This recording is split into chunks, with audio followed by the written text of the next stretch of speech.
I don't think we do. Oh, yeah, we do. Yeah. How does one capture it? I don't know. Aha! Capture SAM site. I'm capturing the SAM site. Oh, fuck. Oh, that's a lot of noise. Pissed them off now. Yep. Ellie coming in.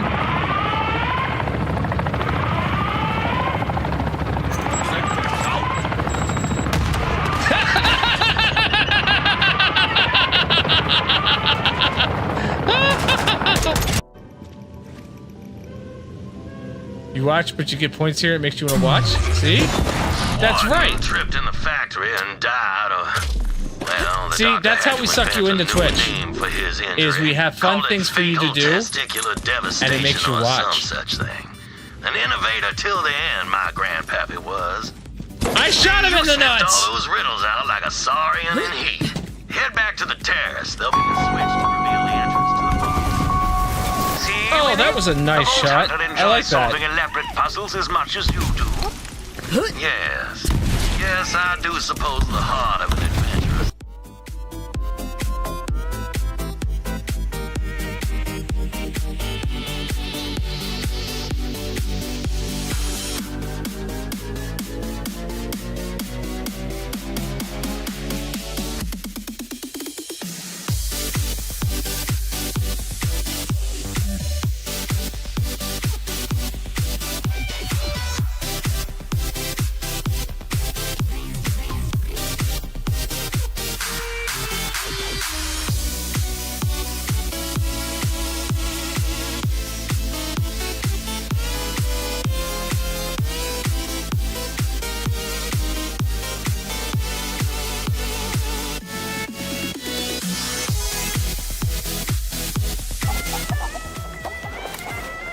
Nope. Put away the gun, Indy. Indy. Put away. No. No. Indy. She's gonna come whoop your ass. Hi.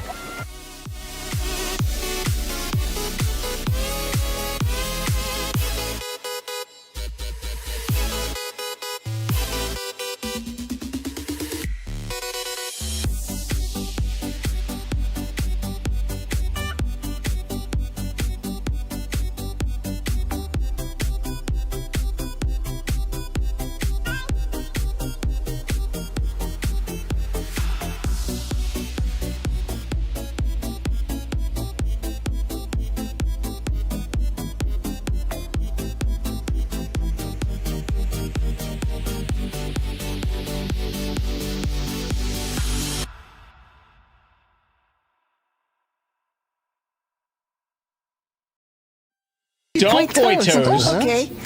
Don't. No. This piggy market. No. No. No. No. No. No. No. No. No. We're not doing that. We're not doing that. We're not doing that.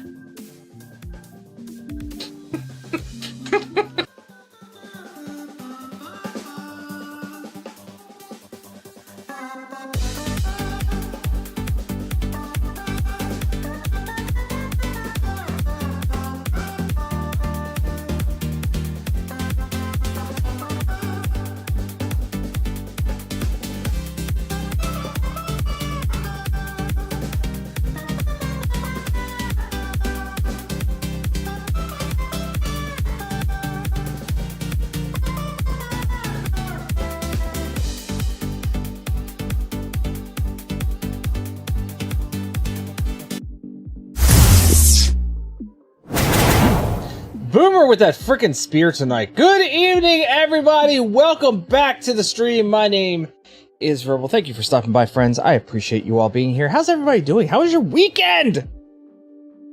How was your weekend? We had an amazing weekend. We had a baby shower for my daughter and her husband. It was a good time. It was good seeing a lot of family, people that I haven't seen in a while, and it was, you know, a great celebration, and the kids got a bunch of stuff that they needed. So much stuff. So, but it was a good weekend. It was a really good weekend. That was Sunday. What did I do Saturday? I don't know. The weekend was a blur because I was running around so much, trying to, like, you know, help coordinate, like, travel of things and whatnot, and I don't know. It was a good weekend, though. So much stuff. Erwin Smith, good evening. Welcome. Thanks for being here. Bitch boy for you. Yeah, that's right, Slab. I was bitch boy for you. Today is day 2 of the PlayStation Blackout. I have been seeing so many posts already of talking about the Blackout and whatnot. Happy 30th birthday, Steam. Really? Boomer. I've been seeing so many posts on the PlayStation Blackout. Is this so the idea is that in protest of Sony doing away with physical media in 2028 and basically creating a monopoly for themselves, it was asked that any PlayStation owners not log into the network, not purchase any games, not purchase any updates or DLCs or you know, whatever during this week of August 23rd to the 30th. Interestingly enough, I have unplugged my PlayStation from the internet. The Ethernet, I pulled the Ethernet cable out yesterday, and I'm like, not even gonna have it connected to the internet. Now, I did test something though. I went and I grabbed my physical copy of Assassin's Creed Mirage because I was like, let me see if this works. It's a little bit of an older game for the PlayStation 5. Let me see if this works. So I popped the game in, it booted, and it let me play offline because I had physical media. I want to test a couple other games out that way. I want to see, like, obviously there's going to be certain games that you can't play online or offline. Like Battlefield 6 is going to be right out, right? Can't do that. Can't play any of my digital games that I have actually installed on my PlayStation because obviously they're digital games. Can't play any of those. But out of my physical, like, and I'm assuming like all of my PlayStation 4 games, if I pop it into my PlayStation 5, they'll play just fine, no problems whatsoever. My question is what about some other ones? Like, you know, Echoes of Ironcrad, Crimson Desert. Will that play offline without having an internet connection? Will Borderlands 4, if you're just in a single player campaign, will that play offline or not? This is a good time to test that. To test how much connectivity that you actually have to have in order to play your games. You're thinking about not even touching your PlayStation this week? Yeah, no, absolutely. Do that. 100%. The minimum that they're asking for in support is that you disconnect from the network, from the PlayStation network, and you don't buy anything from the store. That's what the minimum that they're asking for. Now, obviously, if you want to go above and beyond that, absolutely. I'm kind of curious though, because I've often wondered about how much connectivity do you have to have with the way that we game these days, where it seems like we're constantly online and whatnot. How much connectivity does there have to be in order for you to be able? Let's just say the PlayStation Network goes down for a week, right? And but you want to game like on a normal everyday kind of week. The PSN goes down, and you still want a game. What can you play? So I'm kind of curious. Like I've often thought about it, but never really had the opportunity because I don't know why I never really did this before. But I'm kind of curious now to see what games of mine will function with no internet connection, with no connection to the PlayStation Network. Like I said, I know all my digital games that I have stored on the PlayStation 5 are all not going to function. I know that for a fact. And interestingly enough, PlayStation apparently sent out an email to a number of users ahead of this planned blackout, kind of doubling down and stating the fact that you don't, when you buy a digital game, you don't own the game, you don't own the license you are like renting a license at that point in time. You don't own it. And PlayStation reserves the right at any point in time to remove said licensing. If let's say, for instance, if your PlayStation account was to get hacked, right? And they ended up having to delete your account in order to get you squared away, all of your games that you have purchased on the PlayStation Network are gone. Gone. And they are not refunding you for it. Let's just say you do something really terrible and you get banned. All your purchases are gone, and you do not get reimbursed for that. It's a bold strategy. Let's see if it pays off. So I think they are facing a lot of backlash right now. There's a lot of content creators. There are a lot of executives, former executives from Sony, game developers and whatnot, that are all chiming and saying this is a terrible idea to remove this choice from the gamers, even if it is not a lucrative market, so to speak. If they are selling more digital games than they are physical games, they are still selling physical games, right? So they are facing a lot of backlash at this point. Now, will just backlash make a difference? Probably not. However, Microsoft has been waiting to announce their new console. And I think what Microsoft is doing is gauging what is going on in the gaming space right now. I would not be surprised, because initially it came out that the next Xbox system was going to be disc-free, right? They were not going to include a disc drive with it. Not saying that they were going to exclude discs completely, but they were not including a disc drive with their next console.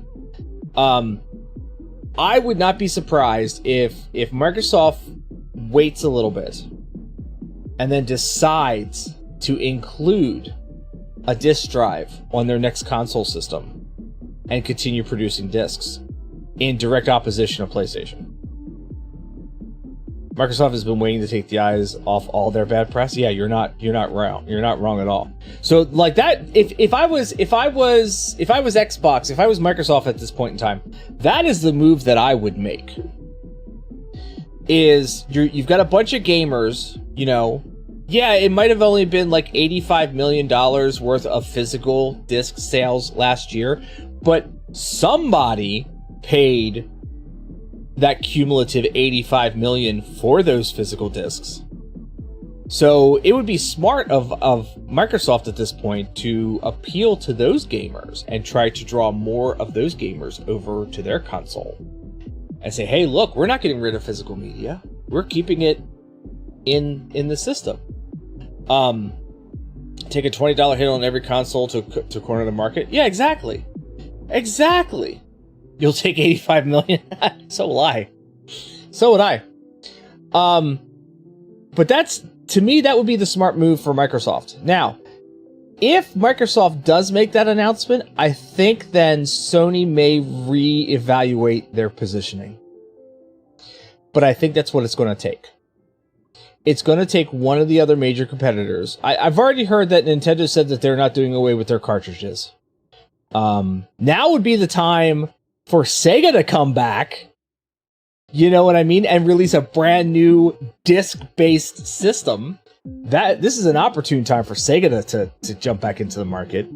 But I think it's going to take one of the other. It's going to take somebody, another of the big three, so to speak, to say that they are going to basically take that market share with physical media and take that on. And I think that would be the smart move, personally. So, will anything come of this PSN or this PlayStation 5 blackout? I don't know. I'm not 100% sure that it's going to make a lot of difference unless Microsoft holds off their announcement and says, hey, this is what we're doing. And the other thing is that even PlayStation is delaying now the release information and a release date for their new console system because the market for like RAM and memory and whatnot is still so high because of AI data center scooping everything up and whatnot, that they don't want to be forced to overprice their console, because then they're definitely not going to be making... I mean, come on. No physical media, and you're going to charge over $1,000 for your gaming console? It's not going to fly. Microsoft is all, we won't take away physical media, but still require internet to validate your disc license. And that's... I mean, potentially. They're also, Microsoft is also talking about allowing you to take your physical media and transfer that into a digital copy so that you don't have to have the game disc in the console constantly in order to play the game. And apparently, say for instance you sell the game or you let a friend borrow the game, the physical media game, after you've already gotten the digital copy in your PlayStation or in your Xbox. The idea behind it, and I don't know exactly how they're going to do that, except for validating digital licensing with an internet connection. But if, say for instance, you lend it to a friend and they load it on their machine, it transfers the license then. You lose your license on your machine. So if you then go and resell or trade in your game, it's not like you're getting a free game. That license becomes invalid on your machine. It follows the physical disc, basically. So that is a way to do that. And like I've said before, bring down the cost of the digital games. We'll pay more money for physical. If it was $40 for a digital game and $60 for a physical, I will absolutely put out the extra $20 to get a physical copy of a game. I think a lot of gamers out there would be willing to pay a little bit more for physical media, for the box art. If there's any instructions, they don't even include instructions anymore with your games. Like, there are no I remember back in the day when you'd open this up and this little piece of paper that was in here was an instruction booklet, and it felt so good kind of going through that before you even pop the game in. Nowadays, you get downloadable content codes for your game, so they can give you some, potentially some free cosmetics and whatnot, and that's all you get. Otherwise the inside of the game jacket is blank. So, but I would pay extra money to have a disc and a box and box art, 100%. So we'll see what happens. All this week, though, we are not going to be playing any PlayStation games online whatsoever. I'm not even going to be streaming any PlayStation games at all, so we're taking a hiatus break from Black Flag. For this week, we're going to be playing Palworld a lot, because that's the other game I'm addicted to right now. It's Palworld. And then Wednesday, if you weren't here with us last Wednesday, we started building the Jackdaw Epic Warship Edition. And this is how far we got. So this coming Wednesday, we're going to be continuing our brick build of the Jackdaw. Check that out. I got 3 pirates on there. I got all the cannons. All the pew-pew cannons. I love it so much. So we will be continuing this on Wednesday. It does look so good. I mean, and it looks good on camera. It looks so good in real life. It really does. And it's well built. It's well put together. I had some questionable bits. I was like, why are we doing this? Why is it just sitting there? And then they ended up locking it down into place and whatnot. I was like, oh, okay, all right, whatever.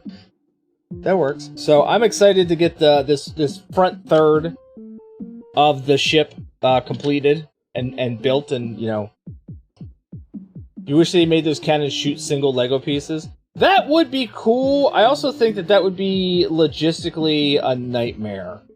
I do know with the broadsides on the next third section, the broadside cannons, you can spin the barrel that's going to be sitting on the deck, and it will extend the broadside cannons out on both sides of the ship. So like the little cannon flaps will flip up, and the cannons will be drawn out. So that's kind of cool. I'm looking forward to seeing how the inner workings of that is, how all that functions. I can't wait. But I think for this many cannons, I think having them all fire individual Lego pieces, that would be a little daunting. And not only that, but also just the simple fact of having them all fire at once. Like, I don't know how logistically you could make that happen, but it is cool that they are including all the cannons, and even the figurehead. We have a little eagle figurehead on the front of the ship, so that's kind of cool too. So it's pretty awesome. I can't wait to build more of this. There's going to be a total of 8 minifigs that go along with this. They'll have their own little base, and there will be also a stand for the ship itself. So it's just, you don't have to try to figure how you're going to display it, because it's not going to sit correctly. Make it printable and send you the schematics. Time to 3D build it. I did find a website. I can't say that I found it. I saw a video about a website that will take a Lego set. You punch in the Lego set number, and it will basically give you a 3D printer file for the set. And you could print off your own Lego sets. All color coordinated and everything. I'm interested in testing this. I think what I'm going to do is I'm going to take the little mini Millennium Falcon that I have. I think it's like maybe a maximum of like 70 odd pieces or something like that. And I want to print it out because I want to see what the tolerances are on those pieces. See how easy it is to print, how long it takes, how much filament it actually uses, how well they snap together, stuff like that. And test it out.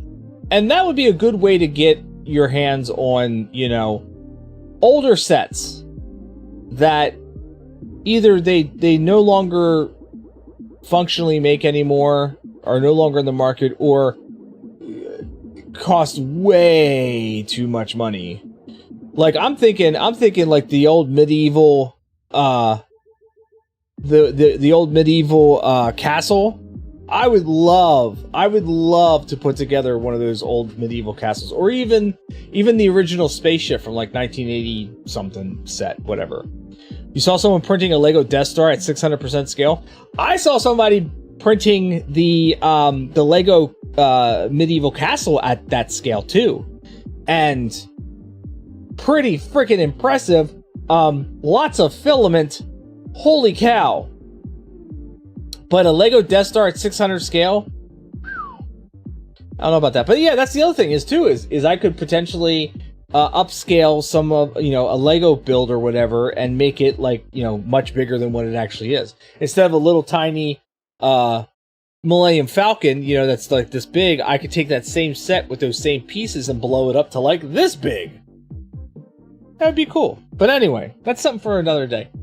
Plus I had to buy filament. So, I mean, overall, like I looked at the printer files for the mini Millennium Falcon, and they broke it down into like light gray, dark gray, red, and blue coloring. I think it was blue for the engines on the back, and I think that's all that it was, right? So even for the plate that had the most pieces on it, which I think was the light gray. And I forget how many pieces it was, but I think, I don't remember. It still came out to be like, as far as filament cost goes, not the cost of electricity or anything else, you know, that you normally would associate with the cost of a print, but just the filament cost itself was under $2 for the amount of pieces that you were printing there. So like overall, for those 70 odd pieces to make that little Millennium Falcon 3D printed, I think it would end up costing like around about $5 or so, if that, to print it all off. It's not terrible, but now you get into the bigger sets and whatnot, and multiple colors, and that's the thing. You know, you spend $20-$25 for 1,000 grams of filament. You use 50 grams or even 100 grams for this little tiny Lego build off of multiple colored rolls. You know, you pay $20 for that filament, you're only using $1.20 something, $1.50 something off that roll, 50 grams or whatever. You're then taking that that initial cost of that 20 and moving it on to the next project and the next one. And so that's how you can make it, you know, I don't want to say lucrative, but cost effective. So, but yeah, Wednesday we're gonna be building more of this. So please join me for that. This was a lot of fun so far. Even building the RAM in the front of this was absolutely a lot of fun. It was cool seeing how all of this kind of came together and the way that they built it. I'm pretty impressed so far with WiseBlock and their building process. Some of their bricks are a little tight to put together. They're definitely using way different building methods at times than I've ever seen Lego do. But for the most part, it's been a wonderful build so far. I've really enjoyed this. So join us on Wednesday for that. But tonight, do you have another skip to test the features? Ramming speed?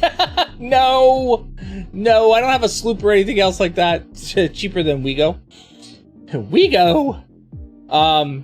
No, I don't have any way to test the ramming feature of the Jackdaw. I'm just gonna assume it works really, really well. By the way, don't forget, this coming Sunday, we're going to be doing Shit Show Sundays again at 7 p.m. Eastern Daylight Time on my Discord. We get together at the end of last Sunday of every month to watch really bad movies. I mean, not really, really bad. Like, they're tolerable. We have watched before the Super Mario Brothers from '93. Masters of the Universe from 1987. Recently, we watched Double Dragon from 1994. This time, it's going to be Tammy and the T-Rex. And that is a movie that was featured in the video game High on Life after your house transports to the alien planet. This is the movie that's playing on the TV in the living room. Stars Denise Richards and Paul Walker. It's a weird-ass movie. It's going to be so much fun to watch. If you are a subscriber of my Twitch channel, you get automatic access on my Discord to be able to watch this and participate in the text chat or voice chat if you're a tier 2 subscriber, if you so choose. Sorry, YouTube. I don't have a way to integrate YouTube into the Discord and make sure that, you know, the appropriate people watch it. Plus, I'm also not monetized over on YouTube yet, so I'm so sorry. If you would like to join us, you can come over on twitch.com/verbal_rd or twitch.tv/verbal_rd. And you can follow the channel, subscribe. You get access to the Discord channel. If you are already a Discord member, but not a Twitch subscriber, and you want to join in on this movie, all you have to do is subscribe. And if you are a subscriber and you are not a Discord member, just follow either the link in chat or there's a panel down below. You can go over to my Discord, just register there, and you will automatically get access to the channel to watch this on Sunday. We'll be doing that, like I said, Sunday at 7 p.m. It'll be a lot of fun. It's a weird-ass movie. One of my favorite fight scenes. It's a ridiculous freaking fight scene. And it's like in the beginning of the movie. It's so damn ridiculous. I'm going to be laughing my ass off the entire time it's happening. I love that fight scene so much because it's so stupid. It's going to be a lot of fun. So, but that is that. Let me see. Anything else? Anybody else have a good weekend? Or have something go on during the weekend? I'm going to go put this back on the table over there so I don't, like, you know, knock it off and break it into 300 pieces or something like that. Because I don't want to rebuild this part again.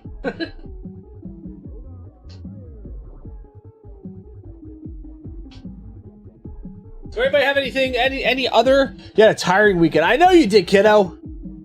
I know you had a tiring weekend. It was good, though. It was a good weekend, but yes, tiring it was. I got a new flavor tonight that I'm trying. I haven't decided if I like it 100% yet or not. The flavor I found for Ghost called Electric Limeade.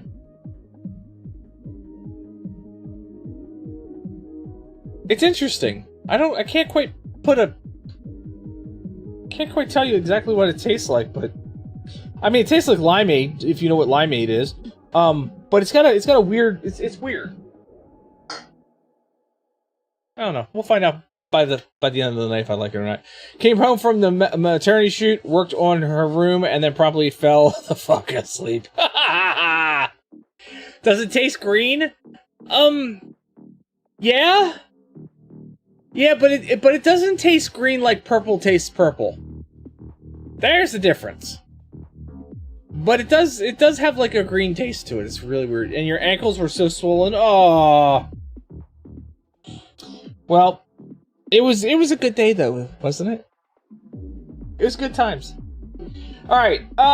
So I guess we're gonna get into Palworld tonight. Now I had been playing this offline, off stream, okay? And to be completely honest with you, we stopped the last time I think after taking over Tower 5. I have completed Tower 6 and 7 because I needed some technology unlocked in order to do a couple things. So they were going to be real easy fights anyway, and they absolutely were. And there wasn't a whole lot to the storyline, except for like the last tower that I was at. They finally made mention about the life tree.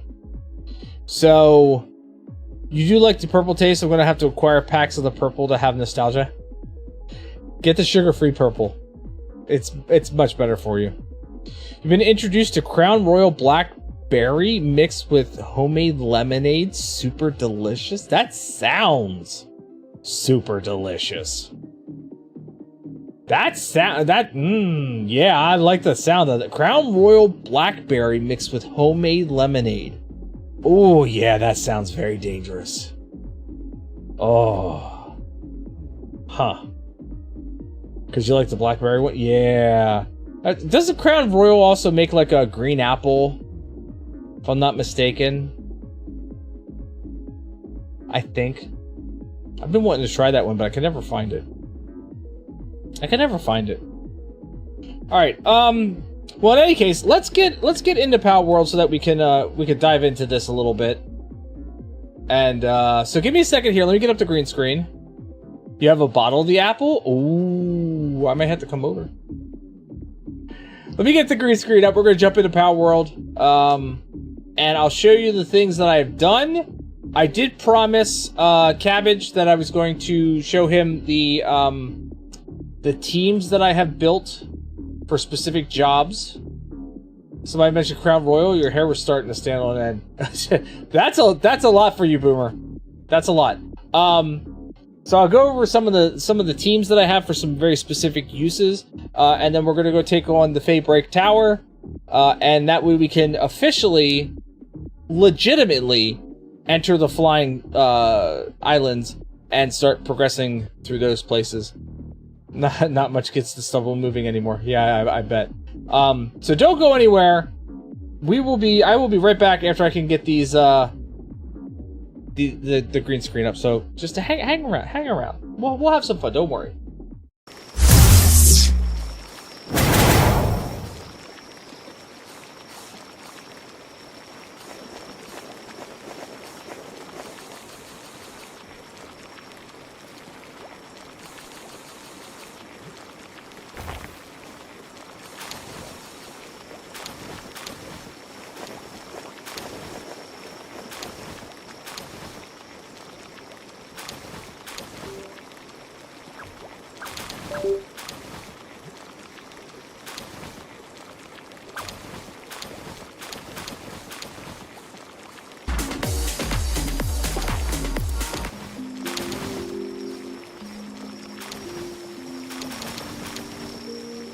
What did you say? I believe we have apple, vanilla, blackberry, and some chocolate and salted caramel.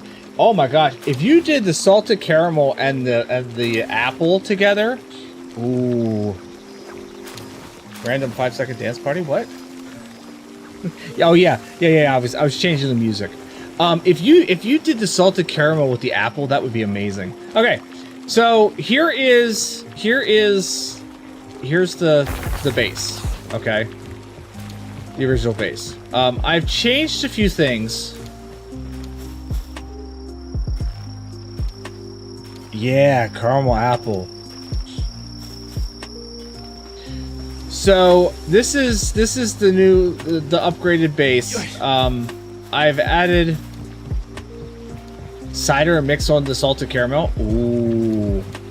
I've added these kind of cool windows in here. Little hint if you're building windows in Palworld, paint them black. Paint them black, because when you just have regular windows in place, they're kind of frosted looking and it's hard to see out, and they got like these weird scratches on them. If you paint them black, they become much clearer and they look a little tinted. All right, we have somebody that's gonna raid our base. I'm gonna shoot this dude in the head because I'm tired of him. Go the hell away. And we are going to just take on this raid right now. But yeah, I've upgraded all the walls, all the floors. We're gonna get this taken care of first. I have the wrong team with me, but this is fine.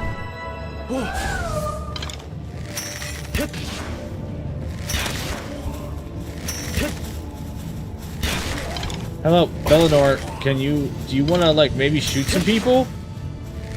Instead of just standing there watching me do all the work?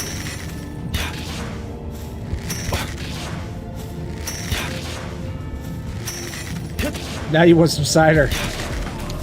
When is the Apple Harvest Festival? That's gonna be, what, September or something like that?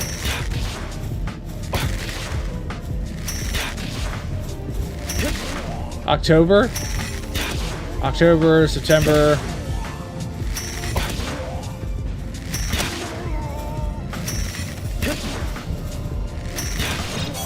She literally just stood there the entire time.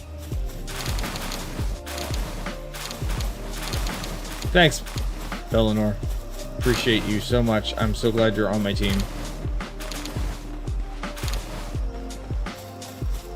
Yeah, at this point, I don't even mess around with these raids anymore because they're annoying. They can't get to me.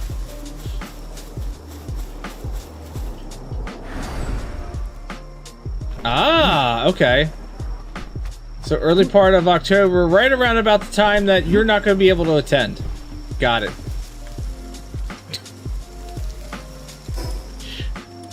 All right.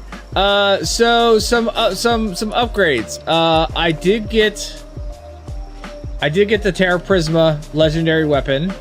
I did get the advanced bow legendary schematic. I am currently rocking the ancient armor with the ancient helm. So those are, you know, basic overalls. And then I built this wonderful area here. And rebuilt some of it so that, you know, everything looks bright and pretty. I've been building lots of stuff. I even updated the upper storage area, the one that none of my pals can get to, so they just automatically transfer. Nope, not what I wanted. So they automatically transfer the items into the storage. So this is a big, once again, big bright room with windows. This thing looks really cool lit up at night, and it's also really cool to watch the sunrise and sunset from the building. It's really awesome.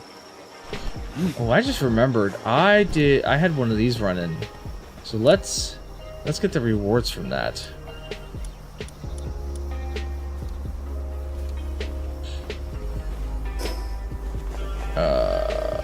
Gonna do this and do that, and yep, bye bye. Oh, and I got 7 ancient cores. Good, I need those things. Those are gonna become the bane of my existence right now, is the ancient cores, because I need lots of them. It's a PAL material, so that should be in this locker here. Oh yeah, and I also have I have a gun. I have a gun now. It's an AR. It's like a prototype AR. I don't know, Boomer. What does that look like? What kind of gun does that look like? Boomer would know. It is literally just listed as prototype rifle. So let's. Cabbage, are you here? Because I wanted to show you these teams, Cabbage. I've been building out some teams.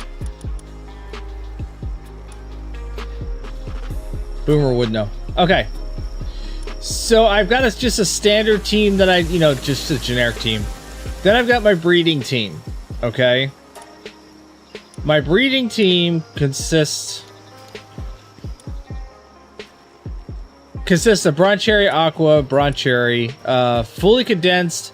Bronze Cherry Aqua gives a 55% chance of an egg that I pick up becoming an alpha egg.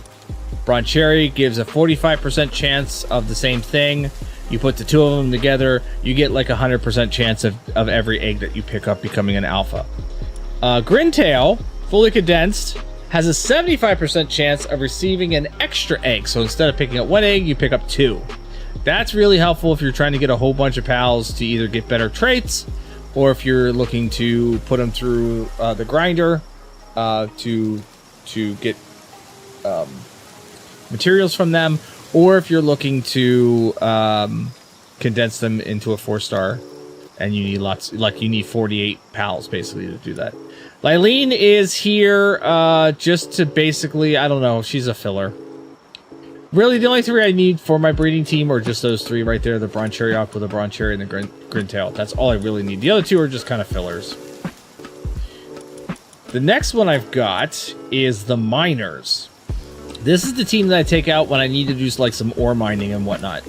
And it's a beautiful team. I don't know, that's a weird bug that has been going on. So I've got Reptiro, and wherever possible, I always have my pals fully condensed. Okay, fully condensed. Reptiro, 4-star, while in party, reduces the weight of all types of ore by 60%. All types of ore, 60%. Reptiro Christ does the same exact thing by 65%. Because these are two different species, technically speaking, the little does not stack doesn't apply. So I've got basically 125% reduced weight. I have gone out and tested this. I have picked up stuff. It has not changed my weight at all. Like, I can sit here. Do I have any? No, I don't. I have none. All right, let me see if any of these guys are... Okay, 8,000 pieces of stone, okay? And my current weight right now is 822.8. You see that right there, right? 822.8, 8,000 pieces of stone. I'm going to pick up the whole damn thing. It's stone, never mind. Stone doesn't count. I'm dumb. I'm dumb! Hold on. Let me, that was so dumb. Nope, we can't do it there. And I don't have any ore that needs to be mined because my freaking pals are way too freaking, efficient.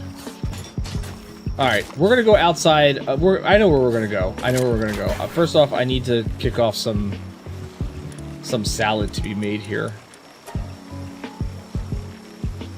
We're gonna make a lot of salad for our pals. That was really dumb. Alright, we're gonna go to this base. This is my mining base. 822.8. Remember that. That's my current weight right now. Fucking pick up stone then. That's awesome. Alright. So, we are going to mine this quartz. And we have just picked up 109 pieces of quartz. 109 pieces of quartz, okay? My weight is still 822.8. We'll pick up this ore here. 104 pieces of ore. Okay? So, 104 pieces of quartz, 104 pieces of ore. My weight is still 822. It's 800. It went down. It's 822.2. We'll pick up this other thing of quartz here.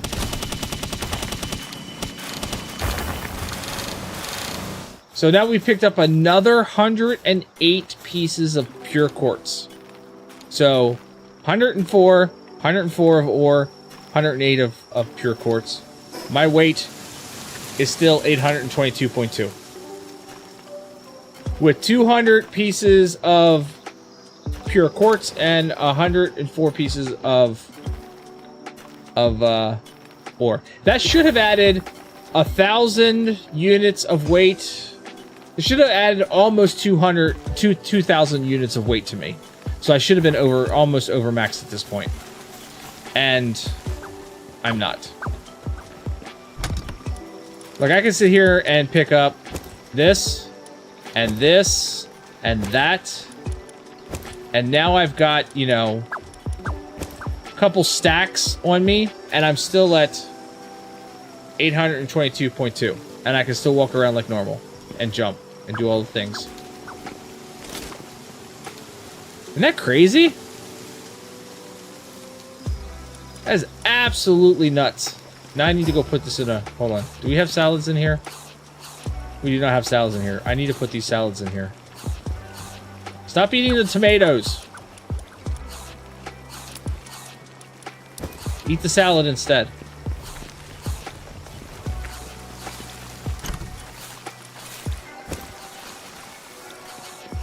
Alright, so now we're going to take this and we're going to put this in our base. Proper. Actually, I should probably take some more of those stacks out of the global, the guild box. Because I've had them depositing some stuff into the guild box. That way it's available in all of my bases. So I can build pretty much whatever I need to. But I really do think I need to take some of this out. Because we've got, like, stacks upon stacks of... Oh, not stone. Not stone. Put the stone back. Put the stone back! Take the ore.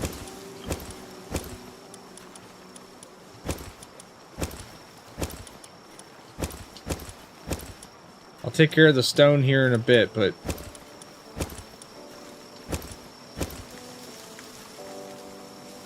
Alright. Hey, Buttons! How's it going, my friend? How you doing? How are things? As you can see, I've got way too much weight on me, but I'm still running around like normal. All because of those two pals.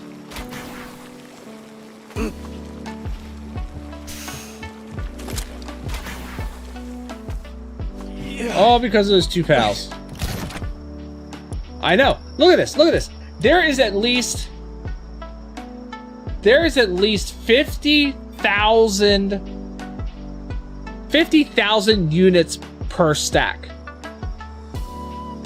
50,000 units per stack is what I've, at least, minimum, is what I have. And I have how many stacks in here? Way too many stacks. Right? This would cripple me. But I just treat it like it's nothing at this point.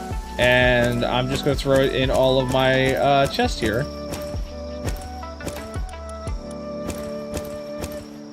And there we go. Almost 50, at least 50,000 per stack of weight. And I'm just running around like it's nothing. So that's my mining team. So that just those two pals right now. That's all we talked about is those two pals. That's it. So Reptaro and Reptaro Chris reduced the weight of all ore, not stone, ore. Fuddler, I don't have them fully condensed yet. I'm working on that. Improves mining efficiency by 34% on the player. So that means I get 34% more mining. And reduces stone weight by 84% right now. So I'm assuming that once I get Fuddler up to 4 stars, that it's going to be damn near 100% stone weight reduction, which is why he's in this group. And then I have Smokey. Fully condensed. I use Smokey to find chromite, but while fighting together, so Smokey has to be out, the chromite acquisition is increased by 200%. And then I just have Suzaku, Saku's, whatever my bird's name is. He's just here for transportation. for flying me around and up into places and whatnot. That's why he's in the group. So that's the mining team. I then have a working team. This is for when I'm like in the base and I want to like do certain things in the base. I don't know what it's weird that it glitches out like that. So I've got a 4-star Sekhmet and it's an alpha. There's a difference between normally there's not a difference in PAL skills between alpha and non-alpha, except for with Sekhmet. For some reason, Sekhmet gets a bigger bonus. 4-star Cadence, her increased efficiency by 400% if Sekhmet is also working at a workbench, workshop, or other related facility. She works so freaking fast. So fast. And while in the base, boosts Anubis work speed by 40%. I did use 2 handy books on her to increase her from a handiwork of 8 to 10. So she's like maxed out for all of that. Blaze Mutt is my fire guy. I did use a book on him to take him up to level 10, but he's fully condensed. With mining and kindling, I took him up with books to get him max level. With Stella is here for her medicine. That's what she's here for. Samora Lux is here for his electricity. So anytime that I need to do something that requires electricity, including like the research stuff, really. And Wailaska is here for watering and freezing. So I cover most of the things that I need to cover for like working at one of the workbenches or one of the production lines or something like that. I pull one of these guys out, or if I'm cooking something and I need somebody to help with the cooking or kiln work or whatever, I pull one of these guys out and stick it on it and just hang out in the base for a while. So that's the working team. Then I've got my bow damage team. This is specifically for when I'm using the bow as a primary weapon. Robin Quiltera increases the player's bow charge speed by 30%. So that's your draw until you get that little shing sound, which means that you're like at like maximum like draw power. 30% faster. Robin Quill does 35% more bow damage speed. And then on both of these, I also have them with the Vanguard skill, which increases player attack by 10%. So both of them have 10%. Fly, you fool. Both of them have 10% damage for me. Lumen then turns my arrows into explosive arrows. They explode on contact, dealing an additional damage equal to 30% of the player's attack damage. So, and he also has Vanguard on it, which increases my attack by 10%. So this gets like some stupid damage at some point. Celine, I have her fully condensed, and she increases the player's attack by 80% if all pals in the party are different species. All of my pals are different species. Additionally, I've got mastery of fasting on her, legend, serenity, and Lord of the Underworld, which none of them do anything for me. And then lastly, I have a Van Warren Christ. He increases player damage dealt to enemies' weak points by 50%. Plus, he has Vanguard as well. So if I shoot like a pal in the head, which is typically their weak point, he does 50% more damage to that weak point. So that's my bow team. My masturbators. See, I have masturbators. This is my fishing team. This is what I use when I want to go out and do like fishing. So I have Wailaska Ignis, who fully condensed while in my party. The fishing minigame begins with a capture gauge 17% higher than usual and progresses 17% more in the minigame. Whale Aska starts the minigame with a capture gauge increased 14%. So I have 17%, the gauge is already full, 14% the gauge is already full, so that's like what, 31% of the gauge is already full right when I start at the beginning of the fishing game.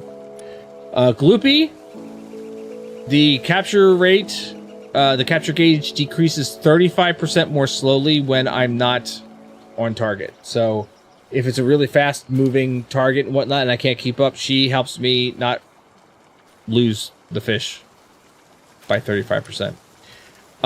Some more Lux. First off, I can ride him in water, so that's awesome. While in the party, it makes it easier to fish up talented pals.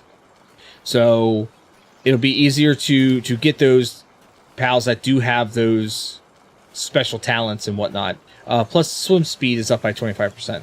And then Gillette, while in the party, increases items obtained by fishing by 95%. Now, I will also swap out Gillette for her counterpart, because if I'm doing just salvaging, where I'm just kind of like using a fishing magnet and salvaging the junk in the water, because he helps pull more stuff from the salvaging. And I think the last team that I have is actually my salvage team. Oh, scavengers. So my scavenger team is just basically built around going around picking up scavenge piles and the junk in the ocean. So Gelroy, there he is. Increases item obtained by salvaging by 95%. So he does the same thing as his counterpart. She just gets fish, he gets salvage. Lunaris is there to, if I need to capture a pal. Actually, I'm not sure why she's there. She's nice to have in your party because she does create homing spheres, basically. And she increases my carry capacity by 300%. That's why she's there. And that's not even condensed. Like, I need to get her condensed, and I can't even imagine what the carrying capacity is going to be increased by then. Azorba Christ is just there, honestly, because they have Swift as a talent, which 30% increased movement to speed, and the fact that she can swim on water. That's why they're there. Grintail is there to pick up double eggs, so if I ever come across eggs out in the wild, I get 2 eggs instead of just 1. And then my flying bird just to get me around. And then last one is the one I haven't really used much of yet. It's the blinding team. 5 blind pals. These guys, they're meant to blind the bosses, basically. Who Crates increases the attack of Dark Pals by 30%. Wistella increases defense of Dark Pals by 30%. Krokos Knocked increases damage dealt by player and pals' dark attacks when hitting an enemy's elemental weakness by 40%. Venusa, the player's attack increases blind buildup by 6. So every attack that I do increases the blind chance by 6. And then Rouge increases players' and pals' damage to enemies afflicted with blind by 65%. So once they're blind, then I get an extra 65% damage. I've been trying to do this with a bow, and it doesn't seem to work really well with a bow, so that's why I made an assault rifle, because it fires faster. So maybe I can get that blind to stack up faster, and we'll have to see. But yeah, those are the teams that I've got. Weird conglomerate, like the mining team alone is absolutely broken. The fact that I can carry that much ore and not get slowed down is absolutely broken. And if I can get that what the hell was the name of that thing? Fuddler. If I can get that Fuddler up to level 4-star, which I think my breeding team is working on right now, and be able to carry stone as well, that's gonna be clutch. I know that there's another one out there, and I can't remember which one it is, that will allow me to carry lumber. But honestly, I create so much wood at this point in time in base that I don't ever need to go out. Yeah, Yeah, the bow damage team I really rely on because I just recently made the rifle. So I think in this tower boss, we might try using the 5 blind pals and see if we can't get the blind effect on, because once the pal's blind, they have a really hard time of hitting you, obviously, because they're blind. So maybe we're gonna go and use this one, and I think what we might do is we might try to take out that base like right now, because there's one more piece of tech that I need to unlock, which is the large electric incubation thing. And in order to do that, I need to take care of Feybreak Tower. So I think we're going to try doing that right now. I do want to stop by... Oh, Cabbage, by the way, you're going to love this. You know how I stacked up the breeding pens? I stacked up the mining things as well. You want to see them? Here, take a look at this. I have stacked mining bits, and they use both of them, and I'm in the process of getting some better miners in this base, so that I'm in the process of getting more miners put into this base, so that they can fully utilize the stacked mines. But I got Sorolite, I've got pure quartz, I got hexalite, and I got sulfur. What? And I don't have anybody breeding anything right now, but I do have those 2 shadow beaks in there. Those shadow beaks are for tech points. As a matter of fact, let's go ahead and we'll give them 11 cakes.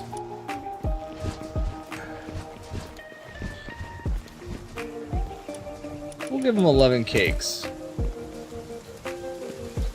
I've also had them produce a couple abnormal mutation eggs. Those are always fun. I need to set up the 2 pals to do the fuddler, so I can get some fuddlers here and condense my fuddler, but I'll worry about that later. We're gonna go take on, with my little AR rifle, my heavy assault rifle. Boomer, what's this weapon? Come on, Boomer, where you at? What is that gun? It looks like it should be a real gun, maybe. I don't know. But we're gonna take the... I do like the fact that he's got his finger off the trigger. He does not have his finger on the trigger. That's nice. But yeah, I would definitely want to get some more mining focused pals in here, and have them concentrate more on mining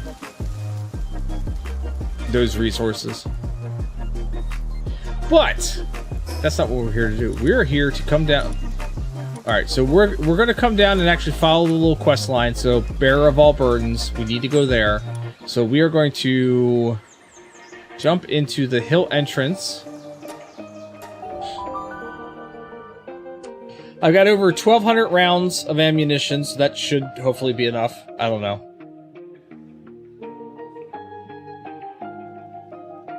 We'll see. I would like to get the legendary version of this AR rifle, personally, but I gotta find it. Alright, so we need to go up there. And is this one of those that doesn't like me flying? Ooh, what are you? Can I just... Nope.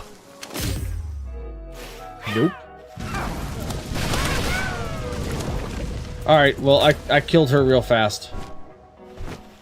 I didn't mean to. Okay, I can fly in this one. Okay. Because sometimes on some of these islands, you can't fly. They have like an anti-aircraft thing set up. And they don't let you fly. Because then they shoot missiles at your pal. But in order to get up there, I have to fly.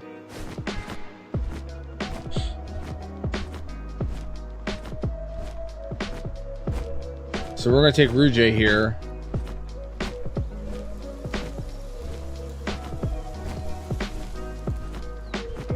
fly on over to here, and it looks like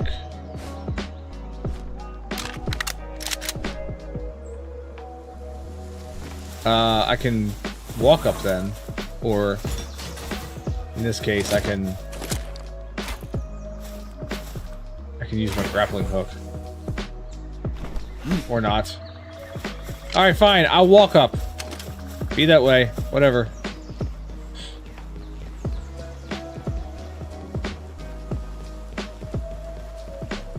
So a lot of times this is like the initial client that I meet with, quote unquote client.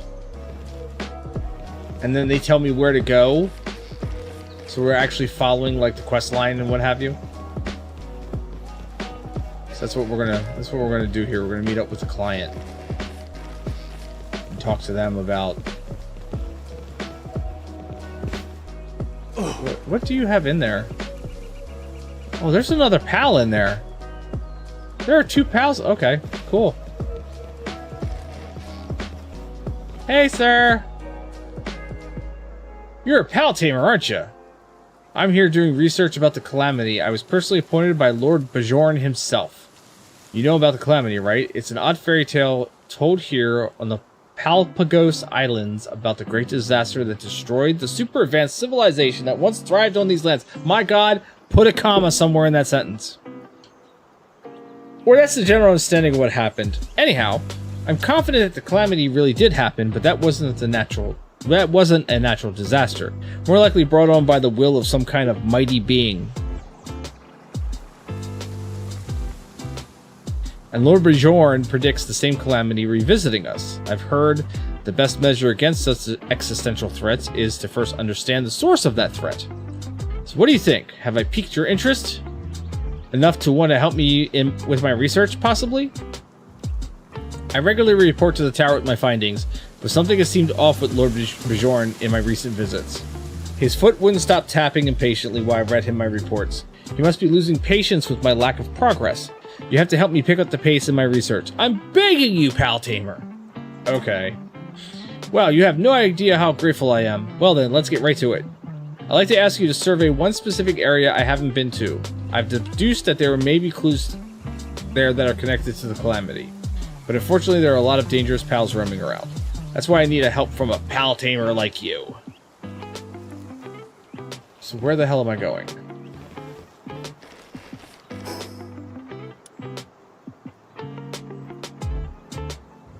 I'm going here. Okay, so I can at least fast travel to there.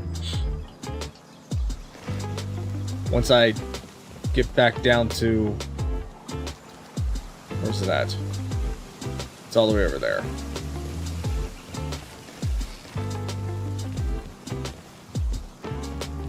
Oh yeah, and by the way too, I have absolutely maxed out my health, my weight, no, not my weight.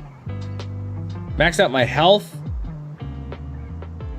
my stamina, I don't know, I maxed out a couple of them. Ridiculously. So like, I could fly for days.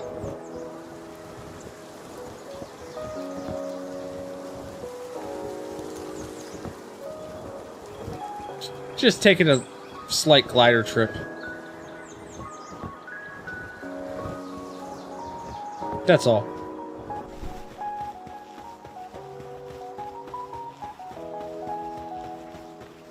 I don't need you. Stop running away. I'm not going after you.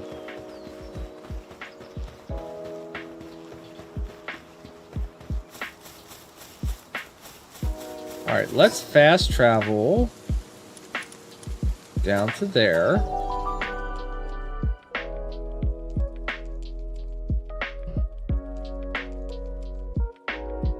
Like I said, we'll go through the storyline for the Feybreak Tower, but we should be able to get through this kind of quickly.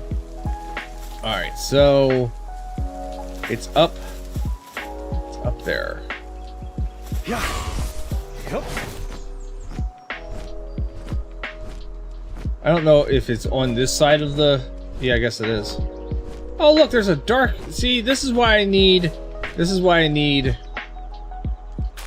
Grimtail with me, because I could have had 2 huge dark eggs right there.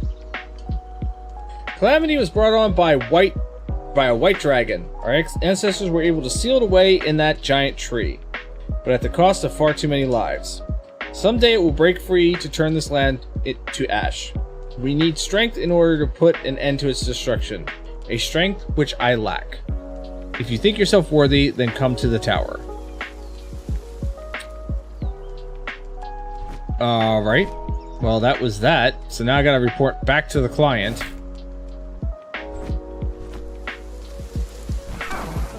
No, don't! Alright, fine, whatever.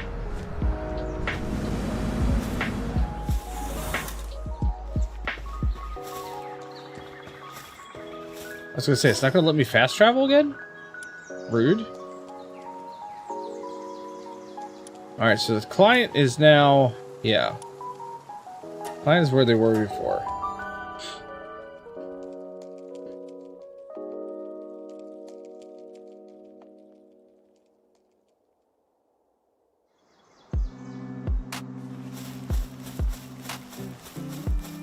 Alright, so...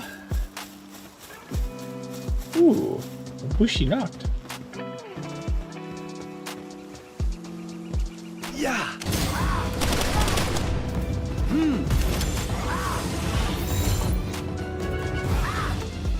Just get in the ball.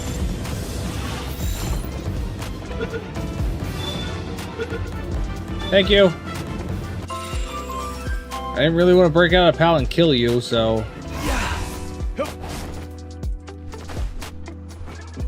that's the other problem. I still have my pal tamer glasses, so that in the off chance that I want to try to capture one of these things and not kill it, I have the glasses which will... they act like a mercy hit. They won't let me knock its life down to below 1. And as long as I'm riding a pal, the pal won't do it either. But if I get off my pal and I forget to like put them away, they will absolutely murder the hell out of whatever that thing was I was trying to capture.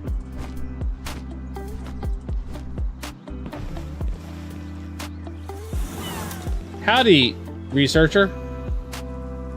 Ah, it's you, pal tamer. Did you find any clues? A stone slab doesn't appear to be very old. Let me give it a read. Did Lord Bjorn... sorry, it's just this writing style looks incredibly similar to Lord Bjorn's. Does that mean that Lord Bjorn is actually the one who wrote this? This is my first time hearing about a white dragon, but I suppose learning about it all is the result... wow. But I suppose learning about it at all is a result in and of itself. Why did that sentence seem like so difficult to read? Well then, why don't you head off to the next survey site? The task is the same as before. Search for clues connected to the calamity. I'm counting on you, pal tamer. Alright, where is this designated location? Okay, further down. But I know where I can go. What? And we might end up collecting a new pal. So back to the fast travel.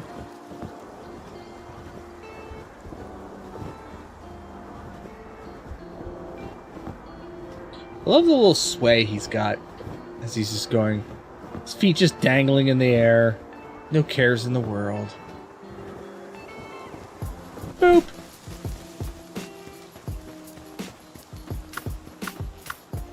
I think I can ride any other pal that's in this team.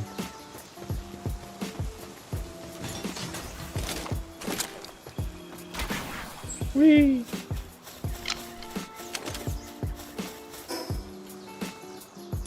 Alright. So we'll go here again. Because there's a tunnel that I'll take us straight over.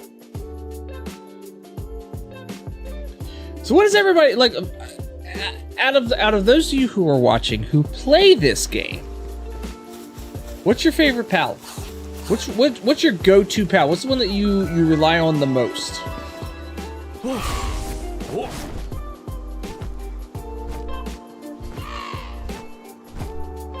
Friggin' Rouge here is fast as hell.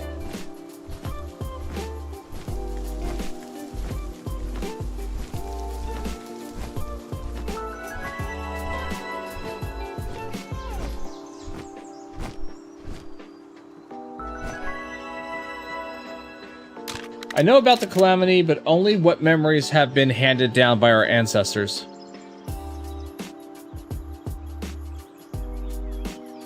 Unrelated segue, you can ignore reading. Sent you a link of horror game Instagram. You sent it to my Instagram, or you... Because I barely use my Instagram. Or did you drop it in the Discord? The path to that knowledge can be found in Sunreach. But to follow the path, you need to first fight me. I wait at the tower for anyone who thinks themselves worthy. Alright, well, we're also going to take on this dungeon, level 60 dungeon.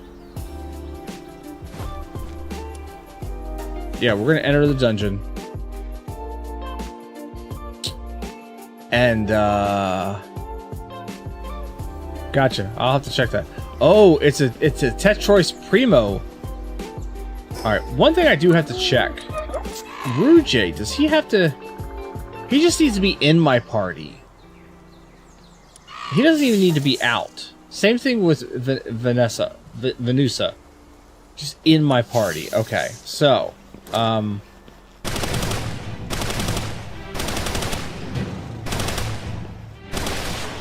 he's blind. Here, get in the ball. Get in the ball.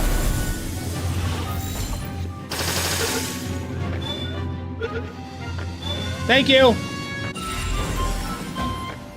Tetris Primo. Okay. If that's any indicator how the tower boss is going to go, that's going to be a really easy battle. This is what happens when I play this game, like, you know, for hours upon hours on end, off stream, and I don't progress the storyline at all, and I don't halt my experience gains, which I should have done. If I would have realized that that was a thing, I would have totally done that. Slowed down my experience gains, so I didn't, like, you know, get super OP powerful right away.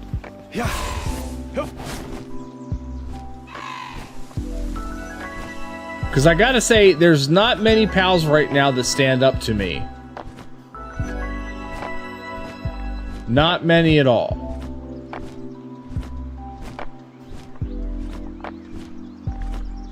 And with this blind build, if this blinds the pals the way that I think it's going to, and then I get 65% more damage on them when they're blind, oh my gosh.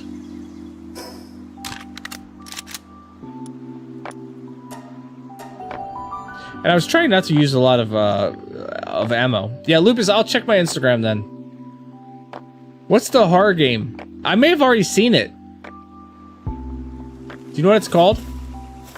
I mean, I'm always looking for new horror games. You remember, you know, Spooky Month is coming up, where we're gonna play all spooky games.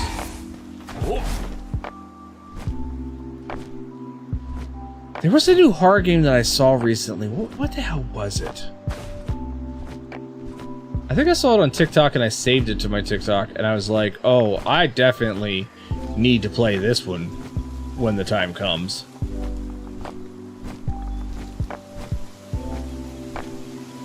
I'm trying to think of what it was.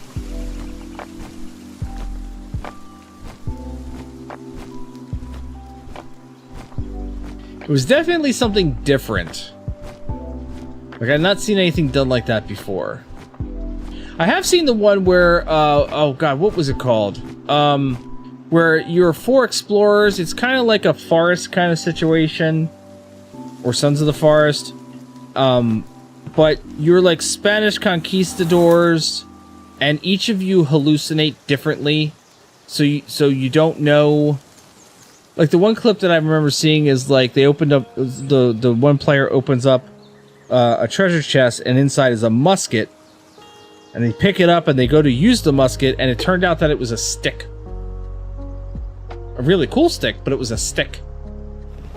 Or like they run along this one area and there's this object there that they want to go and grab, and as they're running, they fall into a pit of spikes, and the other person that they're playing with is meanwhile yelling at them, "You're running into a pit, you're running into," and it's like, no, there's the thing here that we've been looking for.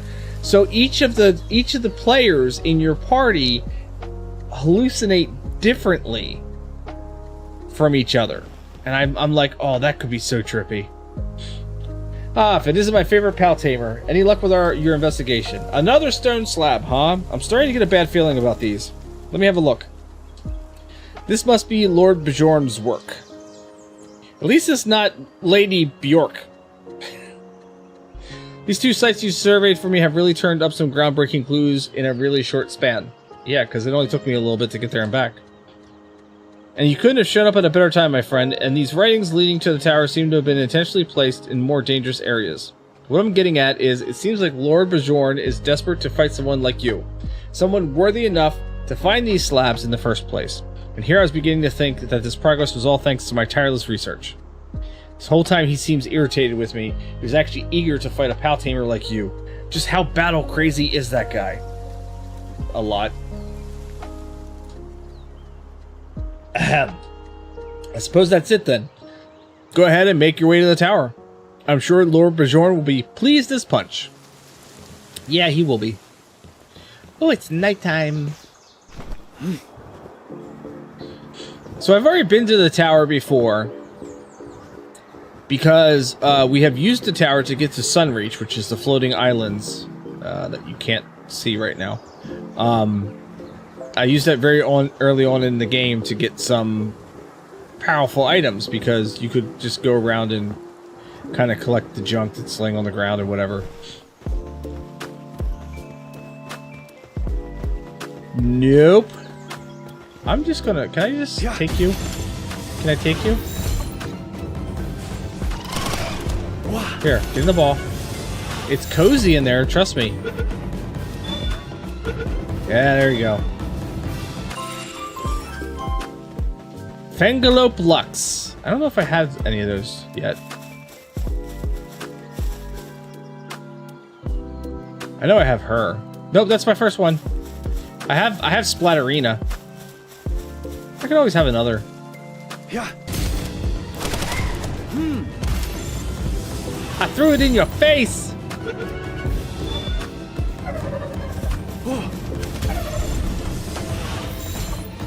Splatterina is a really cool looking pal. She looks like she came straight out of a horror game. And the fact that she's walking around with a meat cleaver. Yeah. Alright. So now we are going to go to Feybreak Tower. And we're going to try to see how good this blind build is. I really do think, though, that having the automatic weapon and not using a bow with this is the way to go for this build. I think a bow was too slow in order to build up the blind effect. Alright, here we go. Join the boss battle. Join the boss battle.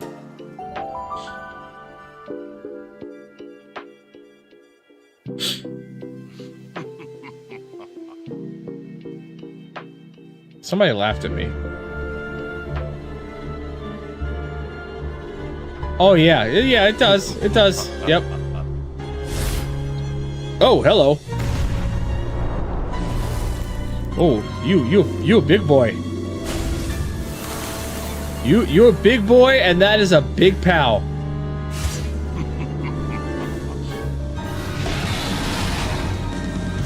Bjorn and Bastigor. Okay.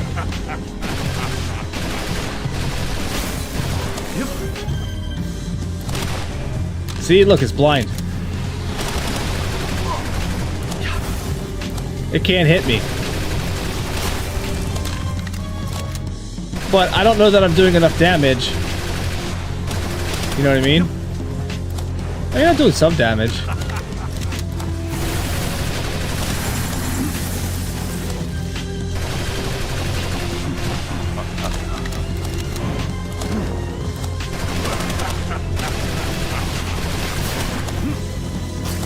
Blind again.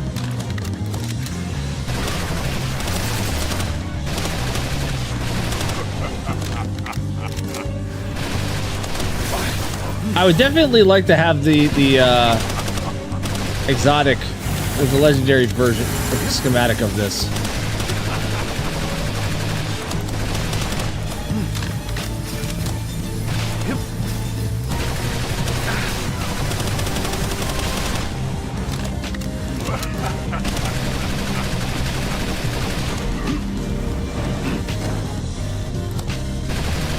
Yeah. But I'm definitely hitting the blind more.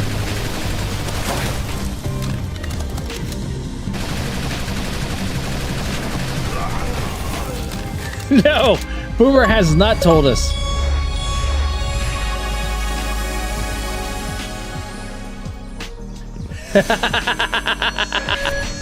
Key Sphere of Wrath.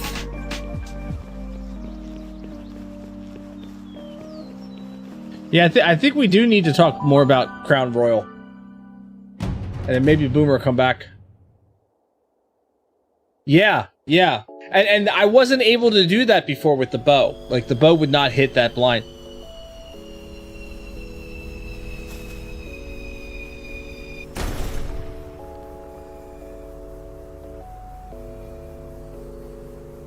I want to go get that. What? Even though I know we're up at the top of the thing here, I want to go get that.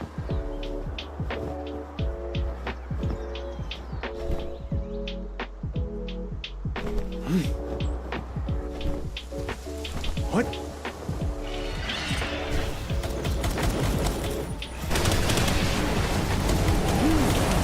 Oh, I wanted to capture him. Here, I'll get this guy. Blaze Hound. Where'd the bird go? I don't know where the bird went. It's whatever. Bird is wherever.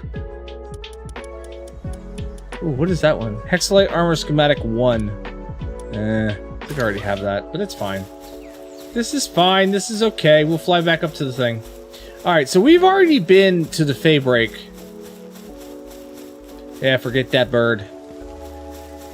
That bird. Got that bird.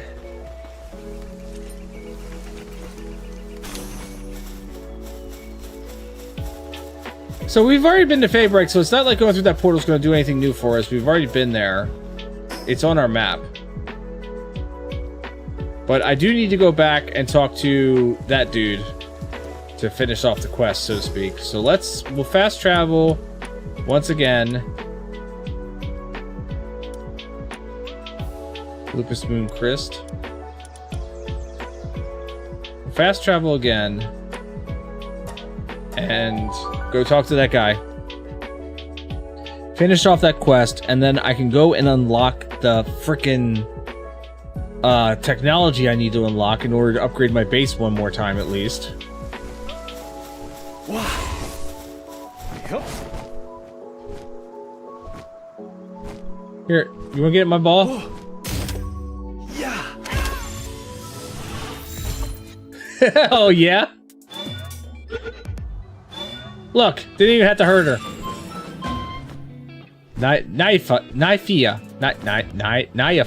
Whatever. Whatever. It's funny though, the mid-sentence pause caused something was falling with cartoon effects. Oh, when the when the supply crate fell? Yeah.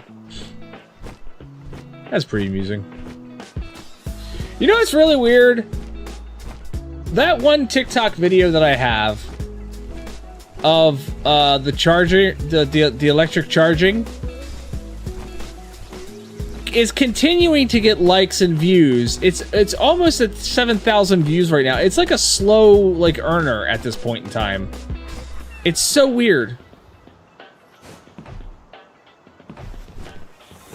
Like, I check the notifications every so often. I'm like, oh, somebody will like the new video I put up, right? No, they're still liking the old video that I put up. Well, look who's back. Wait, if you're here, then does that mean you actually beat Lord Bjorn? Yes. With how obsessed he was with his task, I thought for sure he would have done you for good. Never mind me, I'm simply stunned by how impressive a pal tamer you are. Oh, he's impressed. Sorry for all the running around I had you do for all of this. That said, it just goes to show how intent Lord Bjorn is on preventing the second coming of the Calamity. It's hard to deny that he's a battle addict, but he's only ever said that his responsibility as Jarl of Feybreak is to protect its people, which is a duty he intends to fulfill. Well, I'm going to stay here and continue my research into whatever this white dragon is supposed to be. Appreciate everything you've done for me, pal tamer. Yay! Okay, so now I need to go and shut down all the barrier power sources on Feybreak Island. Oh wait, there's a thing I haven't... Oh, you know what we're going to do? We're going to go and we're going to find out what this is. These were coordinates that I found for a reason. And I need to go and see what these are. So we're going to go fly up over top. And hope to God there's not an anti-aircraft thing up here. Oh, but there is a cave. What level cave is this? Level 58. Screw it, we're going to here first. Screw it. If you've never seen one of these dungeons before, these are all they're all kind of cool. They're all a little different here and there.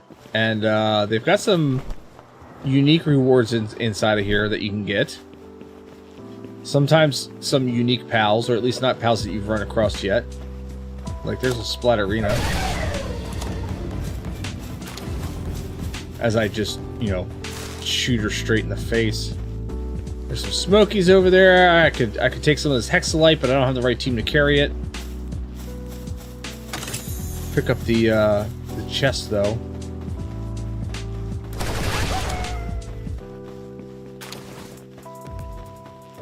Ooh, there's a red chest back here.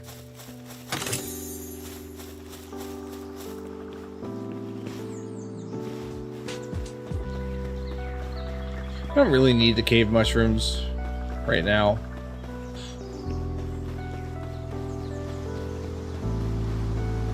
But I will take that flower.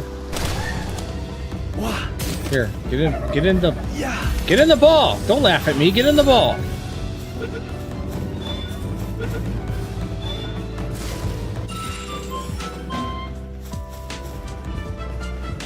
All these smokies are running away from me. I wonder why.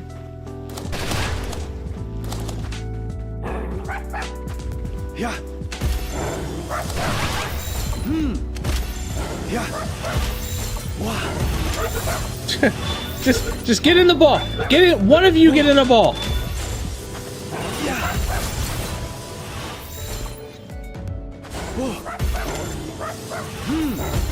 Look, I have enough of these to throw. I don't care if it's 11%. I'm going to catch it eventually.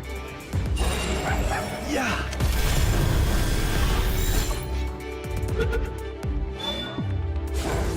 Yeah. Here, you want to get in a ball?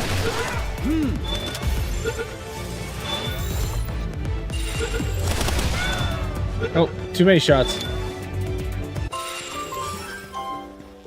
See, look, I capture everybody.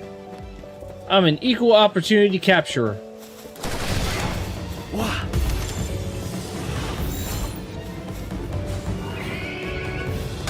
Oh, now the horse is pissed.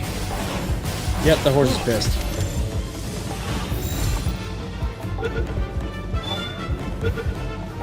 It ain't pissed no more, it's living in a comfy ball.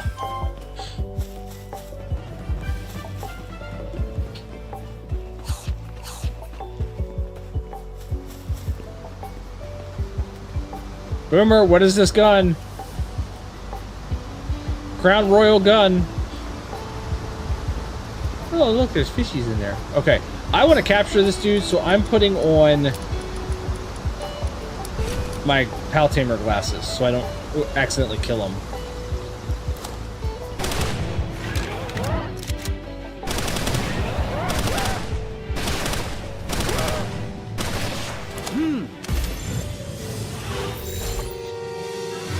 Alright, fine, I'll use a better ball.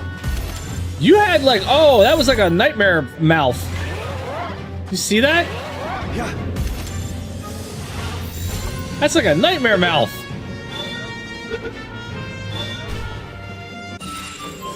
Yeah, I definitely wanted you. Alright, now that I don't have to worry about killing them now. Let's swap that back.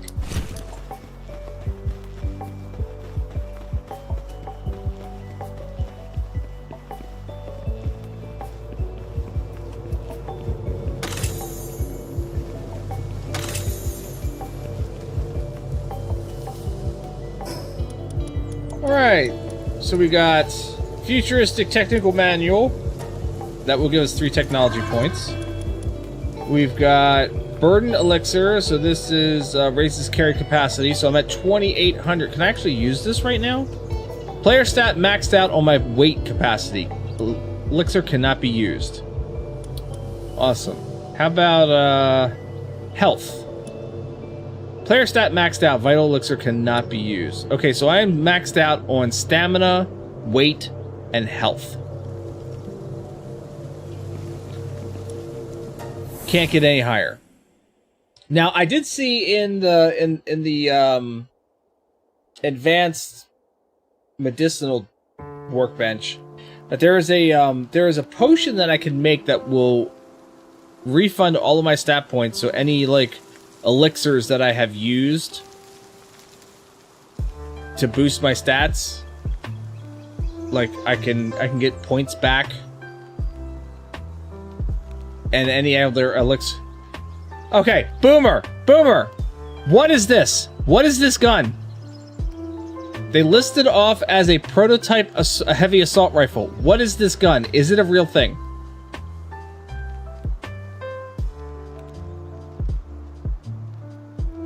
We've been waiting for you to come back.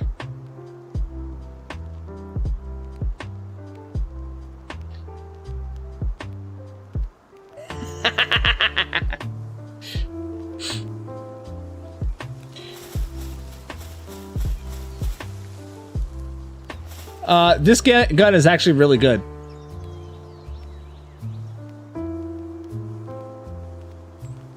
This gun is really good because it makes me cause blindness on any of the pals that I'm shooting because of my setup.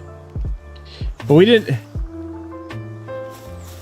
know if this was a real weapon or not. I mean, we are playing Palworld, so I've got I have swords that I haven't used that float around with me. Real adjacent. I could take real adjacent. I could be good with real adjacent. I am going the wrong flipping direction here. I need to be going that direction.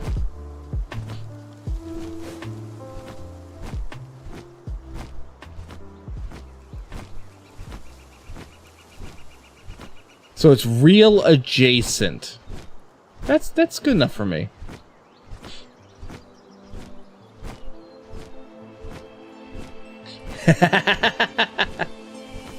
Well, I mean, for me, it's very easy to get disorientated when I'm trying to follow a direction. Oh, entering anti-air zone. Rat fucking bastards. Where is that damn thing? I'm gonna take it down. Ooh, I don't have you. I don't think I have you. Do I have you? Yeah. Oh. Yeah. Get in the ball. 21% chance of capture. 5% chance to capture. Get in the flipping ball. Stop fighting me. Yeah.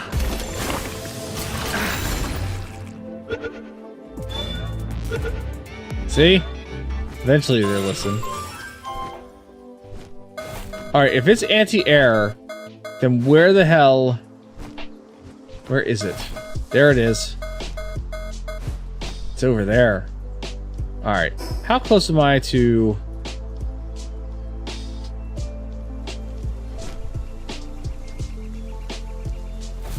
We're gonna take this bullshit down. So I can fly around again, proper like.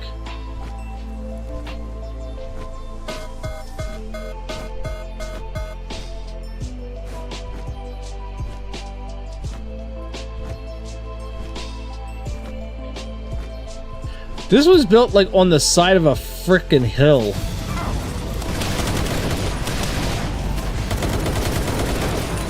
Who needs weapons when you have napalm? Who needs ammo when you have frickin' napalm. Here, get in my ball.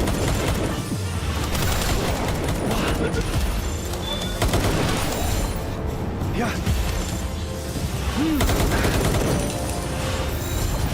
Yeah. Ooh, I may have caught him as he died. I tried to catch him as he died. Alright, anybody else pissing around in here? Let's release you, my friend. Oh, you like me now. And then we're gonna come over here, and we're gonna hack this thing. And guess what? It blowed up now. And now I can fly, because it blowed up.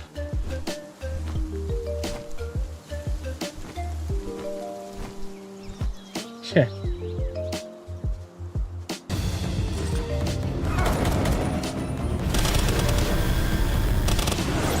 I mean, you're not wrong.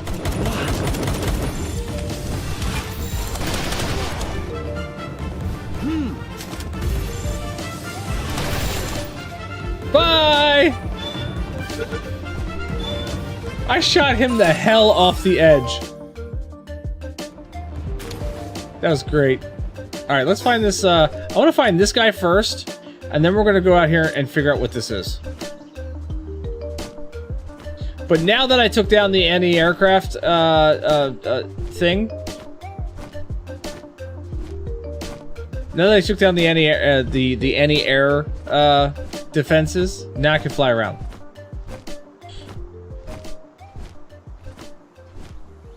Me and my little Rouge.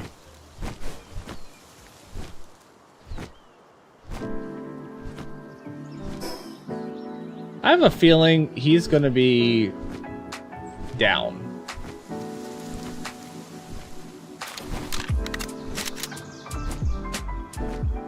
Like, down there. Ooh, that makes my butthole pucker a little bit.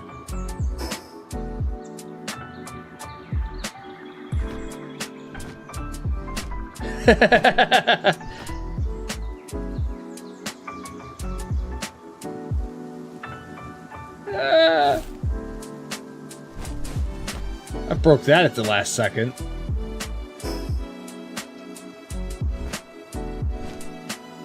Is he down here? Oh, I see him.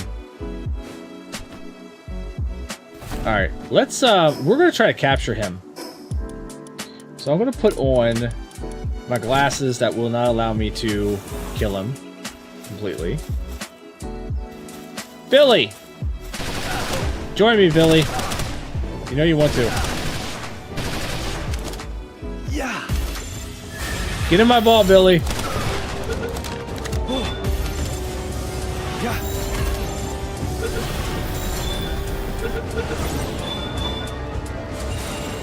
Yeah.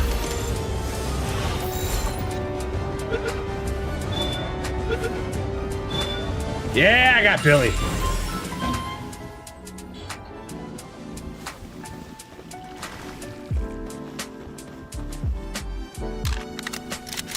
It's got a nice reload animation. Alright. Yeah. Now we're gonna go out that way. Yup. Yup.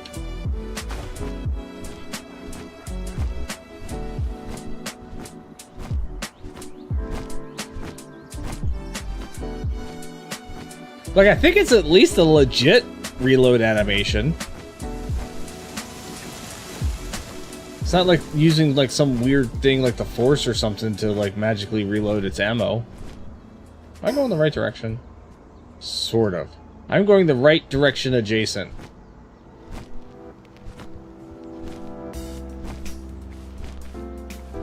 Oh, I guess I could take off those glasses. Because I have a feeling where I'm going, we don't need glasses.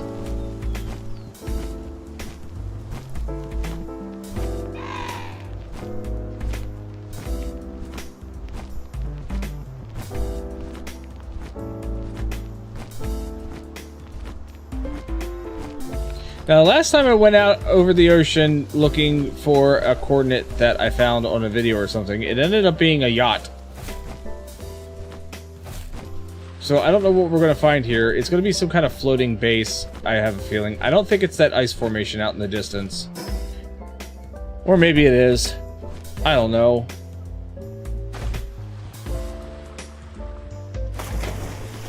It could be that ice formation out there.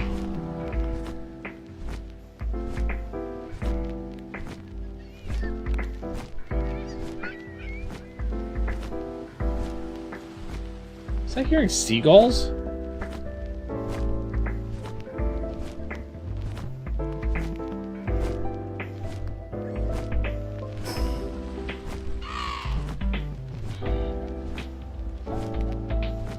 Okay, after we get through this and we can get back to a fast travel point, which it looks like there's one over there-ish on that beach. We're gonna then unlock that piece of technology I need.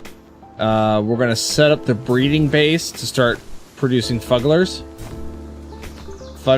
whatever they're called, and we're gonna try to capture some legendary merchants. Next steps will be Sunreach and shutting down the barricade. Shit, maybe this is what we're looking for here.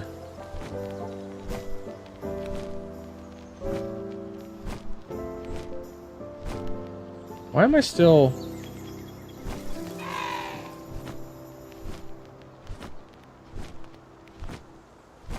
Why isn't he regenerating stamina?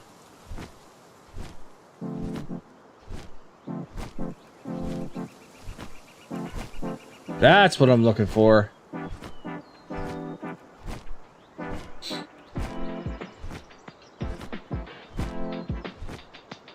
Can he not regenerate? Oh, I guess because he's got to hit ground. Oh, that's gonna be... Oh, this is gonna be a fun one.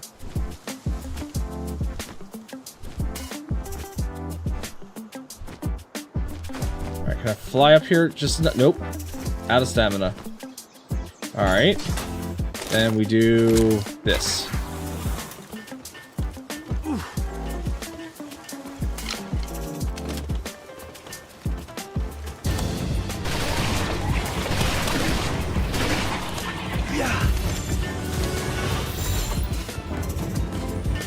I've been on a base like this before.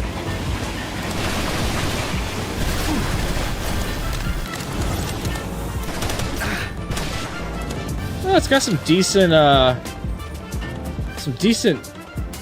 range, at least. Hi.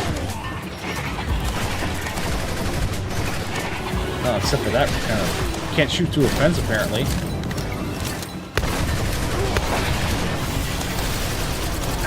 Holy shnikes! You, sir! No.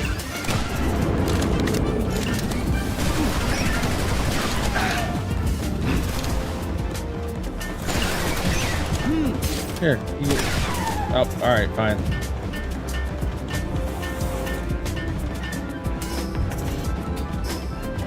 Do I need to get rid of some stuff? I think I do.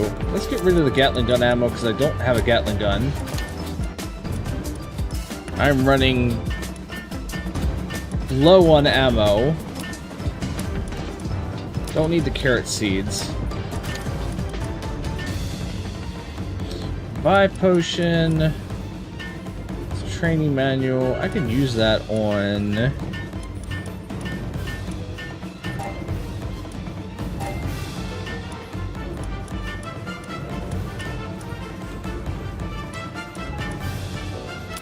Leather I can get rid of because I can manufacture leather. Get rid of the single piece of hardwood.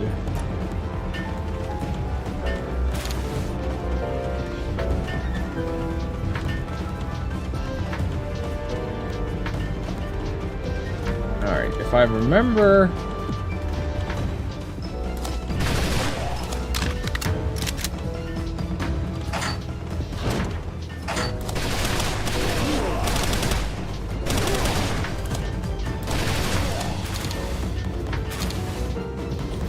Hi, boys. Yeah. Here, get in a ball. No? Your loss. Yeah. Taking them out in their bunks and everything. So if I take out the soldiers quickly, they have no chance of calling on their pals. Which then means I have a better chance of surviving, because there's like 1 or 2 particular pals in here that just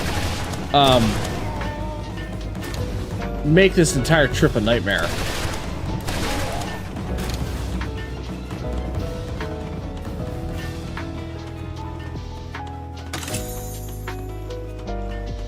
Now I do have my bow to fall back on if I absolutely need to.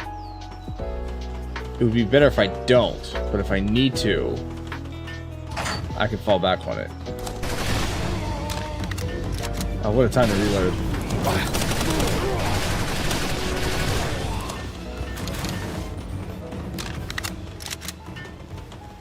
I'm definitely not COD reloading.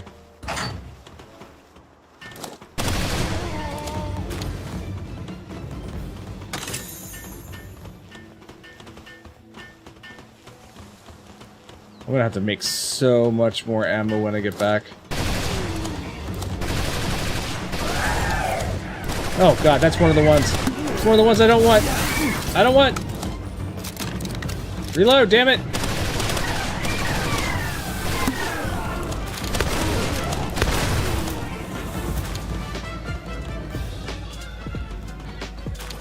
Alright, took him down.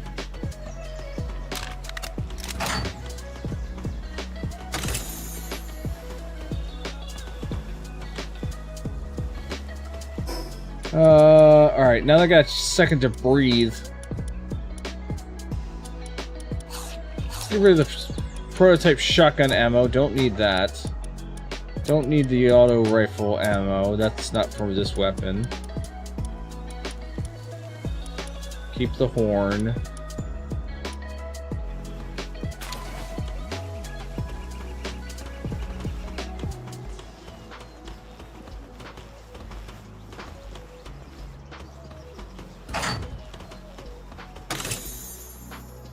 Oh, look, I picked up more prototype shotgun ammo.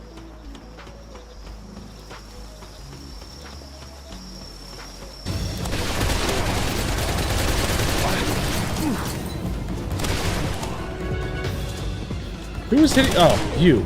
I don't like you. And your flamethrower bastardness.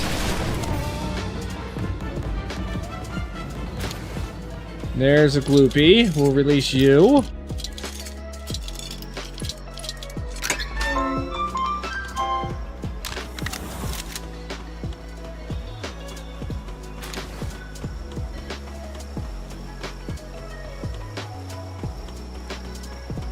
Alright, I think I've saved myself through most of this.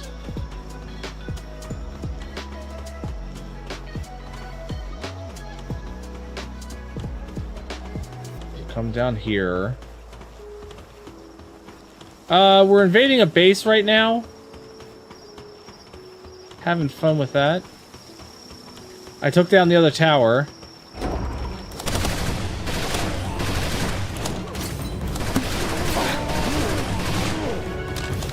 Reload faster!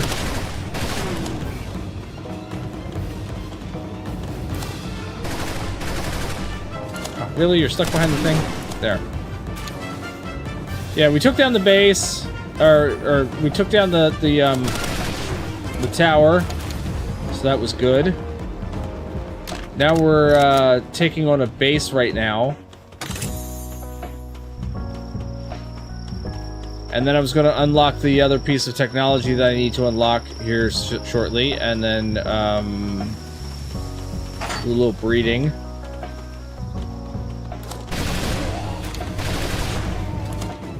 Shot from behind.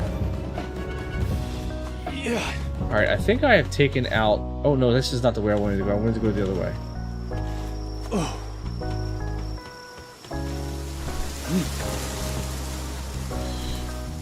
I was gonna say, if I fall outside of this damn base, that's gonna piss me off.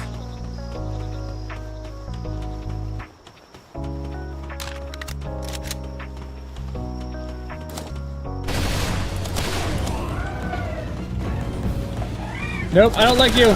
You're getting dead first.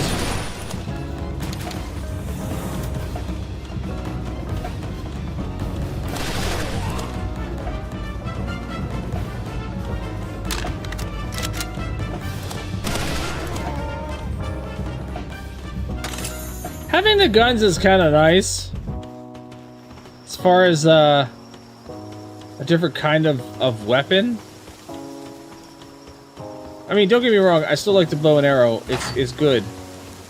But having the gun is nice too.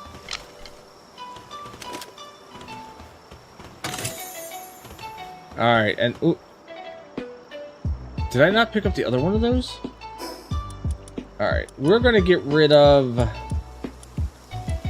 Oh.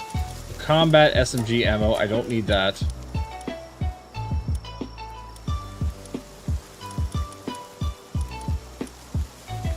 Pick that up for sure.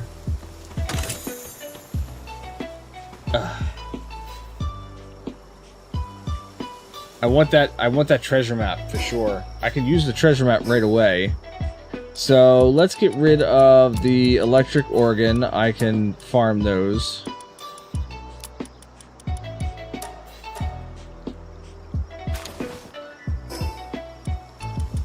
So we will use that.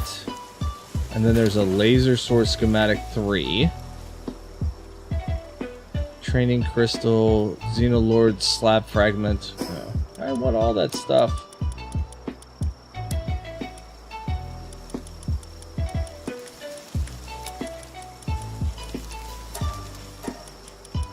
I want all of those things.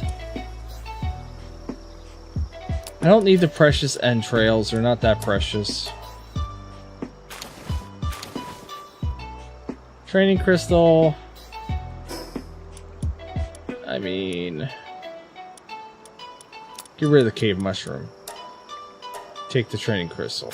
Alright, there we go. I've officially cleared this this base now.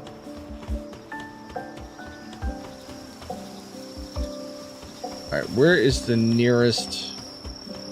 It's over there.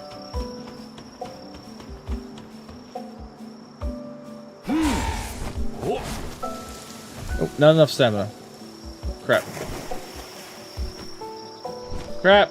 I forgot I needed to let him, like, sit on ground. Wait. Come here.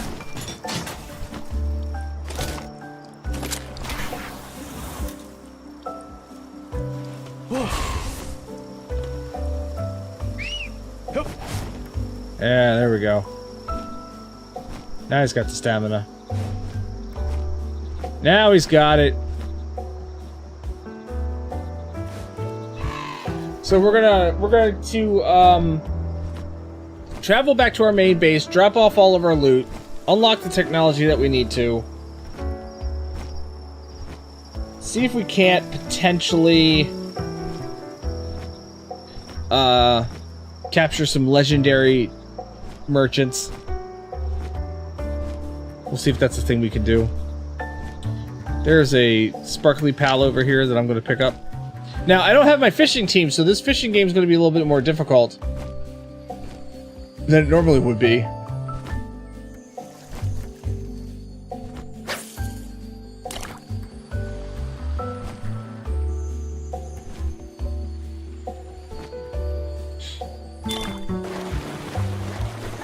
Maybe. Maybe it's not going to be difficult at all. Okay, apparently it's not difficult at all.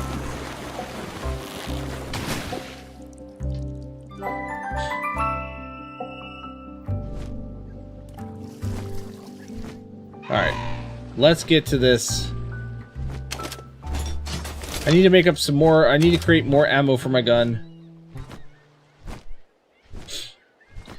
Oh, and there's a frickin' thing there. Are you? Oh wait, this isn't a fast travel. This is a dungeon. Oh, I don't want dungeon yet. What dungeon is this?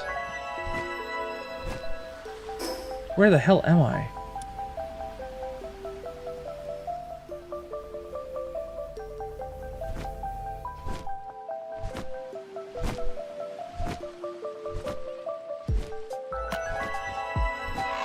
Well, deserted ash plateau.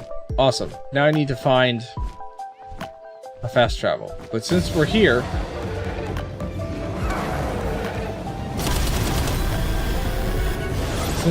we're going to clear that.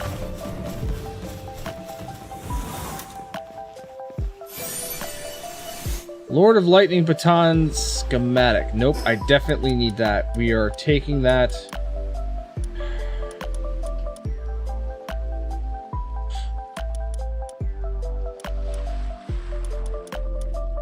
What are we gonna get rid of? What can I get rid of?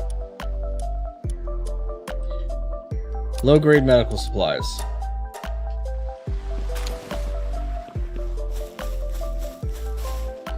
Yeah. Alright, now I need to find... I have to find a fast travel at this point. I have no more inventory that I can really kind of screw around with. I thought that was... Oh, there's an egg.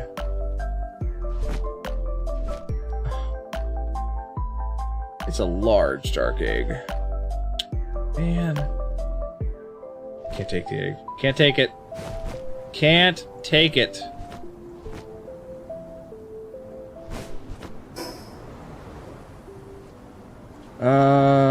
Guess let's look down this part of the coastline and see if we can't find a fast travel.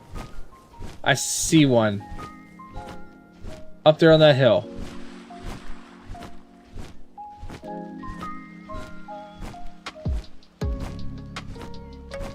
I thought the other one, I thought the dungeon was a fast travel, and it was one I had already unlocked, but because it was blue, it's a blue circle, but nope.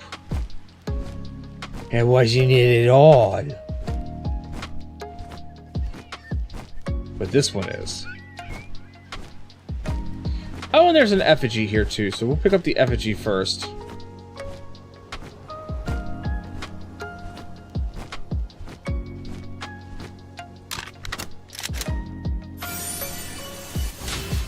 And then we're going to unlock this fast travel and go the hell home and unload all of our junk.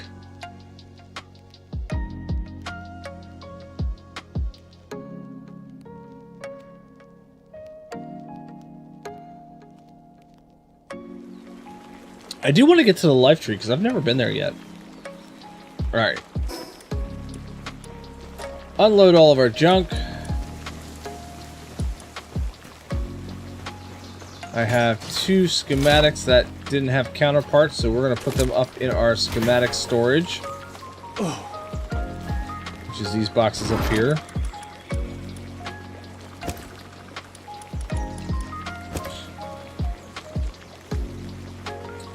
And then I've got 2 potions that I don't have counterparts for as well, so those will go in here because I don't want to lose those. We're going to hatch our egg that we got. What did we get? Starion! Cool. Alright, Technologica. I need to unlock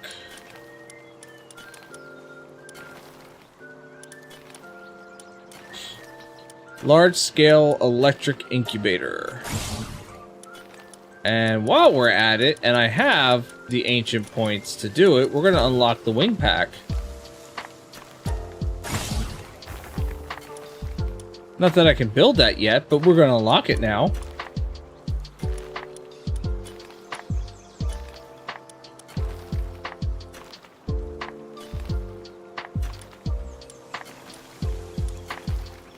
Try to see if there's anything else right now that I want to unlock that doesn't require like flipping holy water. There's a heavy assault rifle, which is probably more powerful than what I currently have. But it needs 5 AI cores. Gosh.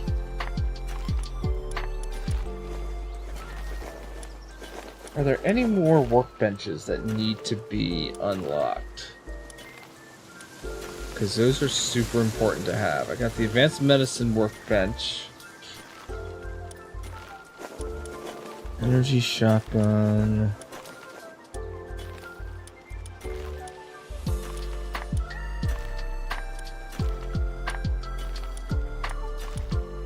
Ancient clinic.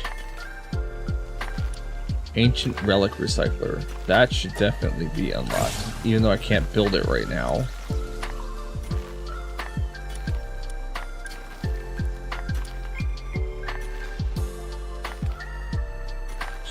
Because I don't have Palaxolite. Paloxite. Whatever that's called. So any of the ancient stuff I don't really need right now. Well, ancient kitchen wouldn't be bad. I could build that one.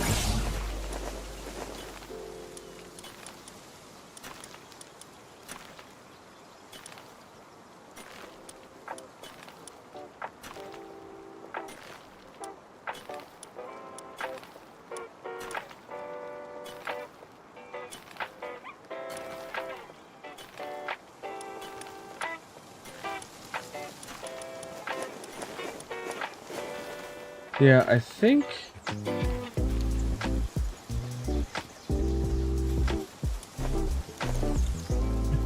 we're actually good right now. I can hold off on the point spending. Alright. What was I gonna do? I was going to... Oh. First off, I'm gonna look at what it takes to build that electric thingamajigger. Whatchamahoozer. What do I need to make this yet? Ancient civilization. 20 ancient civilization. Son of a bitch!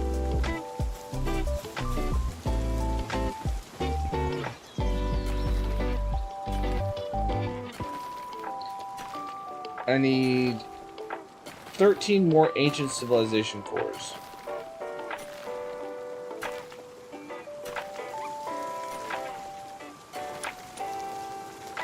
That stinks. See what I mean by everything needs ancient civilization cores? That one needs 10. The other one needs 20.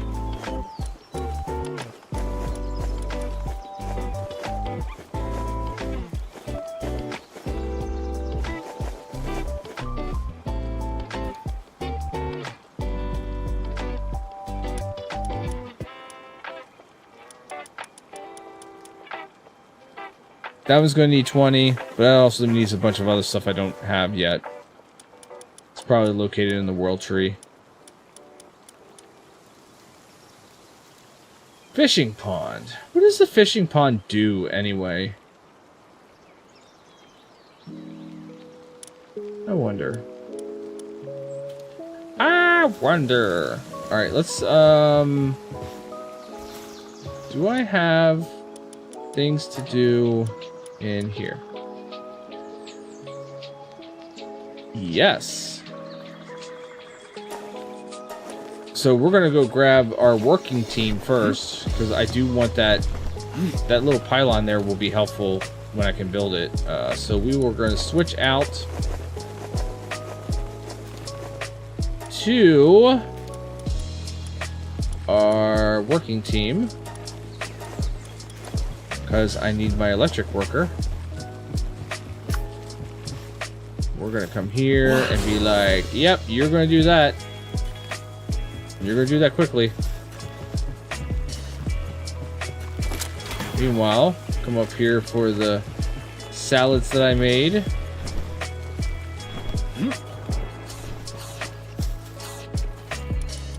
And we're gonna stick the salads in that first slot.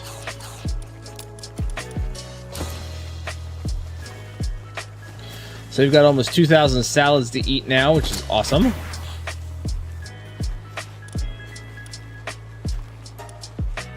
Can only make 18 of those. Alright, that's fine. What do I make here? I can make a bunch of sorlite, which I'm going to end up needing. So we'll do like an even 300 of those. The only thing that stinks about this is with this ancient furnace, you have to have heat and cooling in order to make this work. So you need two separate pals. doing 2 separate jobs. And here comes my, you know, Harley Quinn inspired pal who rocks and will burn through her part of this. Well, after she eats something, she'll burn through her part of this with no problem. What? My dude is done with this already. My dude is already done. I love that. Let's stick you on power consumption, my friend. So we're not wasting so much power. Nope, wrong one. Here, come here. Yeah. There you go. Power saving. I'll have you work on that while I figure out what I need to do to build the electric pylon. Or is that to I unlocked it first. I had to unlock it. Oh my gosh. Can I just search pylon?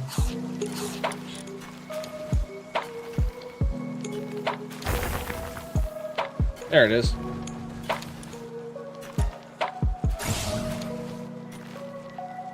Unlock the electric pylon.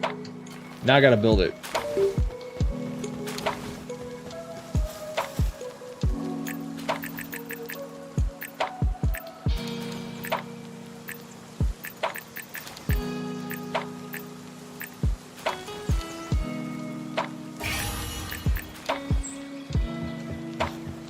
Let's put this up over here-ish. How big is this thing? You know what? You know where we're gonna put this? Tell you where we're gonna put this. On the roof. Yeah. Right here. So this improves electricity generating speed.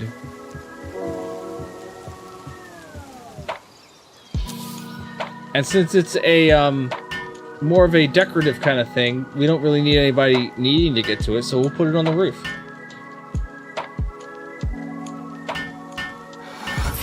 There we go.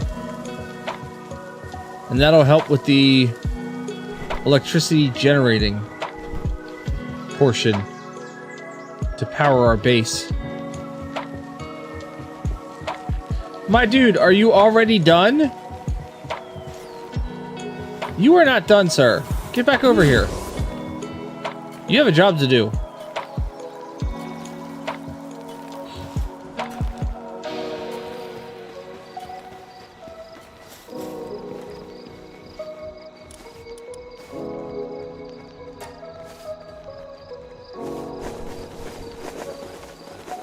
Alright, we'll set that up to run. We'll set this up to run. Because we have tons of wheat.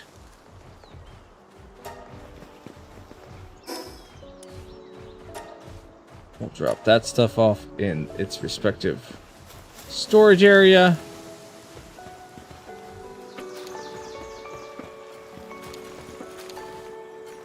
My researcher is researching.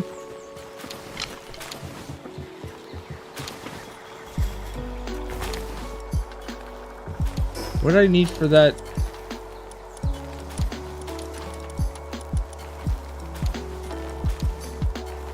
"13 more ancient civilization cores." So, how do I get those? I get those through expeditions, right?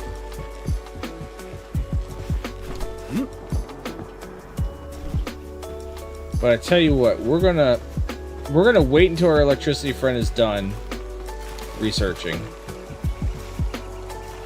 which he'll be done here shortly. We'll let him finish, because then I'm going to change out my team, because every time I do an auto select for an expedition to send them off on an expedition, I always lose half my teams. So I want to grab my bow team, since I'm low on ammo. What do I need to make the ammo? I need to not be on that bench. I need to be on my other bench. So I know I'm low on ammo. Do I have gunpowder?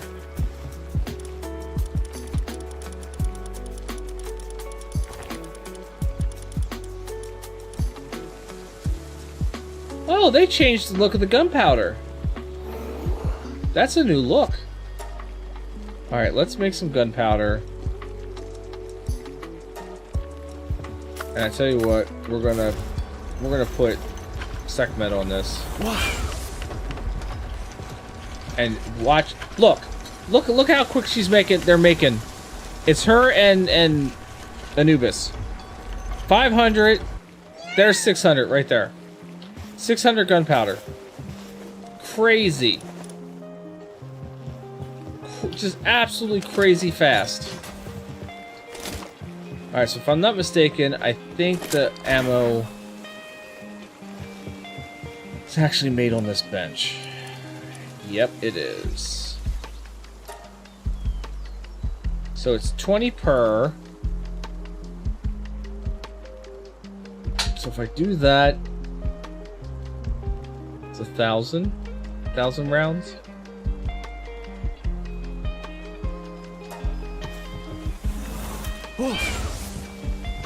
With sec metal in 1/2. Yeah, this is the other thing with the ancient workbench. You need handiwork and medicine. I don't know why. Especially if I'm sitting here making ammo.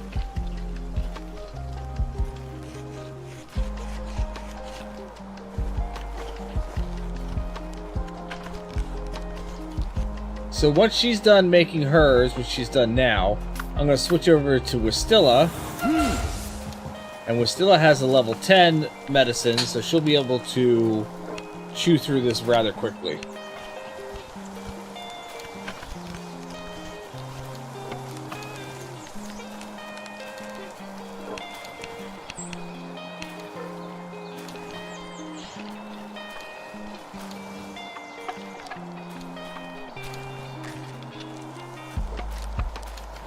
While she's making that, where are we at? Oh, I didn't start this off yet. Let's make. No, you know what? Let's make some cake. We're gonna make some vegetable cake. 100 of them will be good.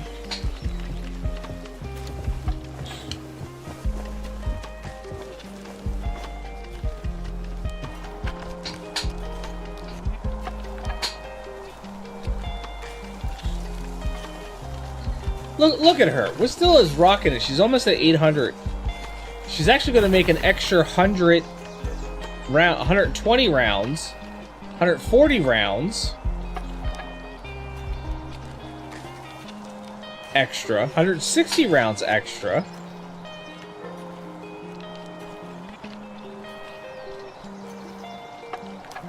At no extra cost to me, so it doesn't take any more resources. I just get bonus ammo.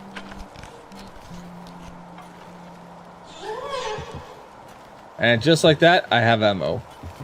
I guess I should make some more arrows. More advanced arrows. Because that's what my bow uses, right? Is the advanced arrows? Is that what it is? Yeah, advanced arrows. So we'll make a few more advanced arrows. And I'll put Sekmen in charge of this.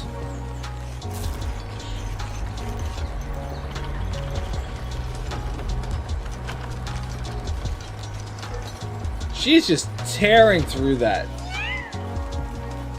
Look at that. Made 70 extra. I've now got 900 arrows. And over 1,000 rounds. Alright, so let me grab my bow team.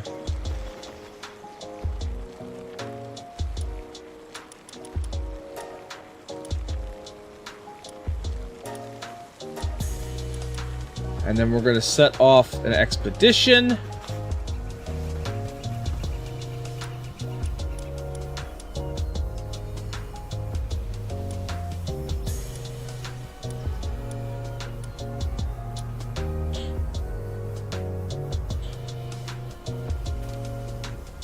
Just trying to look at what the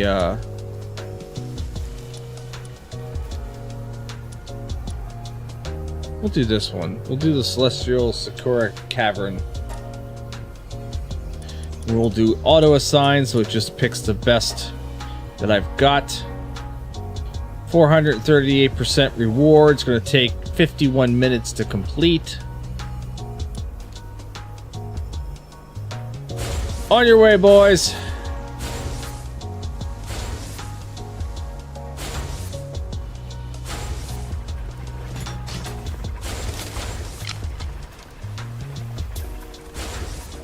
While they're leaving for that, then I'm going to travel over to the breeding / mining camp.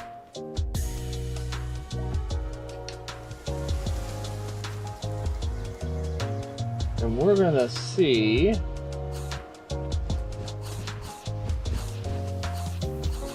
if I want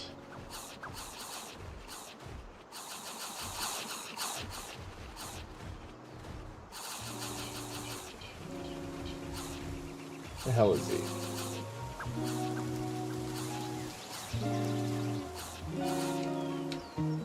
A fuddler? What do I need to use to breed it? So I could grab a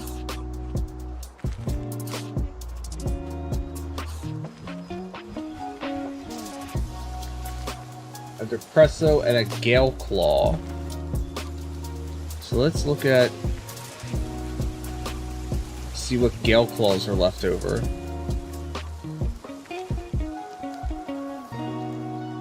Did I already pass the Gale Claw? Hold on. Let me sort by element.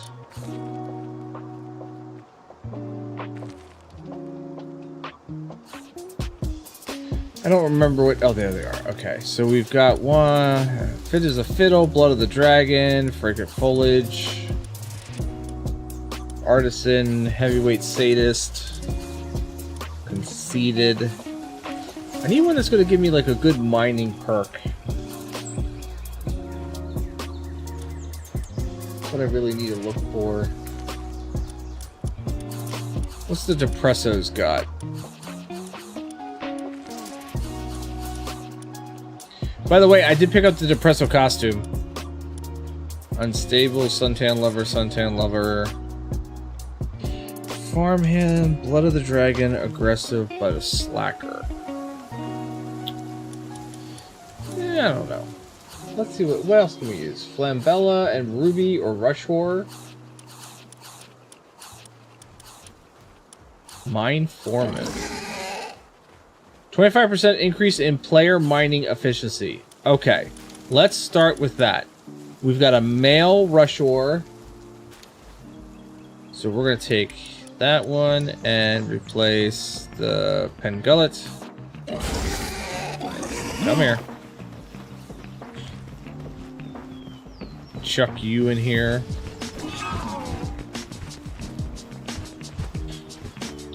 And then I need a Flambell. Female Flambell. Reload Master.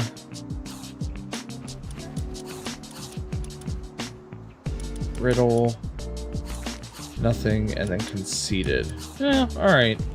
It's not the best, but I only really need that mining efficiency, to be honest with you, and just enough of these fuddlers to condense it up to level 4. So this will work.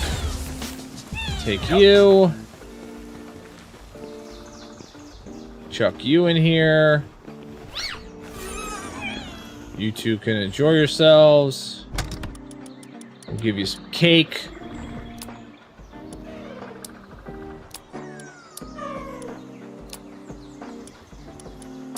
Give you 13 cakes. And there you go. How are you guys doing up there? Oh, you guys are probably pretty full. Do I have my Grimtail still? I wonder.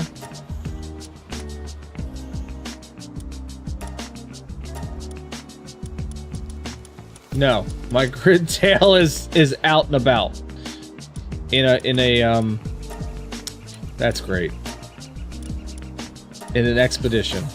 So I can't, if I really wanted to like, oh, there's an abnormal egg up here too. Look at that sucker right there. A mutated egg. Yeah, I definitely want my Grimtail so I can get 2 eggs.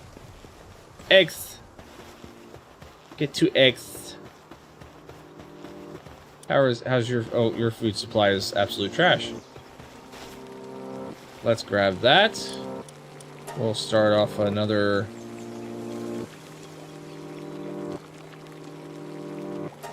$16 of that.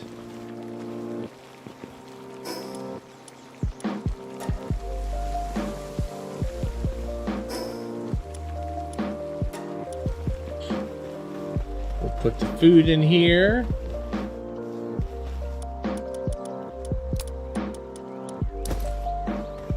Take the tomatoes and put them over here where they belong. Oh. I need to build another box.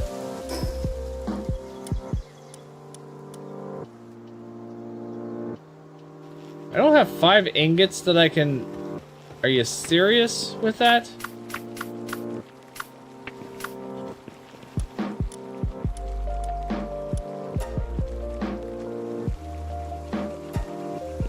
I don't remember. Are you fire? Oh, you are. Oh, good. Thank you. Sweet.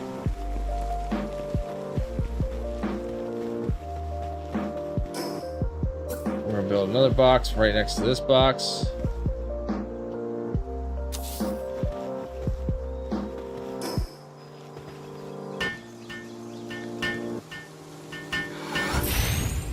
And change the chest settings to be ingredients. And drop that in there. Okay. I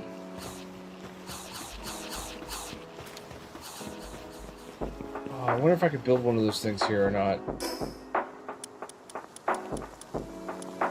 I cannot. But you know what I can do? So this is a little trick that I found out, especially if I want to put like something else in a base, but like all of my main base has all of my materials. So if I start the build for it. So for instance, I come along and I say, hey, I want to build this electric pylon, and I place it down, but then I cancel it. I take all the materials for that into my own personal inventory. Now I can go back to this base with those items in my inventory and be like, I want to build this here.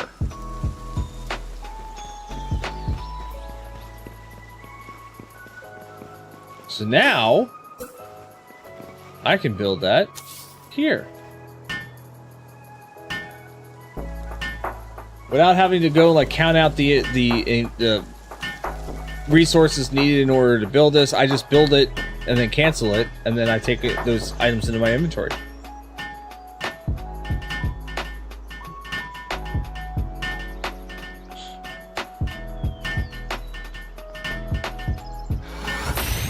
And there we go. And that helps with generation of electricity. I also have these 2 power banks over here. All of it for that right there. An crude oil extractor. Well, and this thing now. That thing needs electricity. But I can hatch so many eggs with that. All at once, too. Alright, since everybody... Well, they'll be awake here shortly. What do I need them awake for?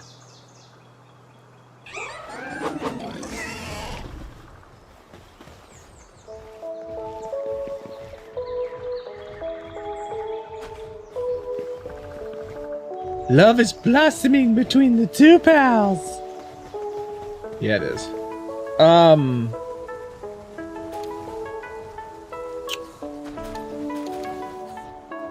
Trying to think what we're gonna do. Since I don't have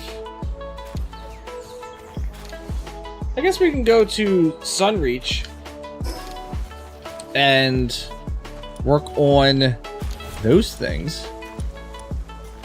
So we'll come here. Start working on taking down the barriers.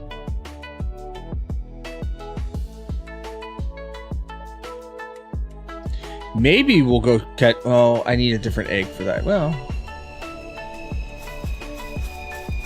Bonk.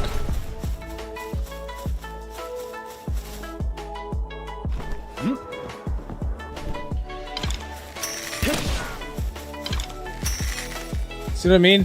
Stupid powerful. Actually, I want one of these people. So I'm going to put on my glasses real fast so I don't kill her completely.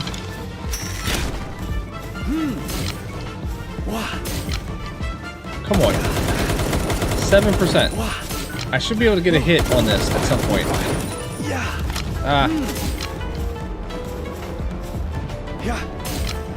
No?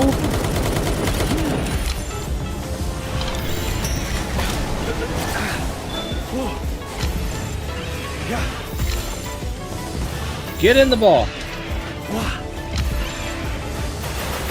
I want one of you.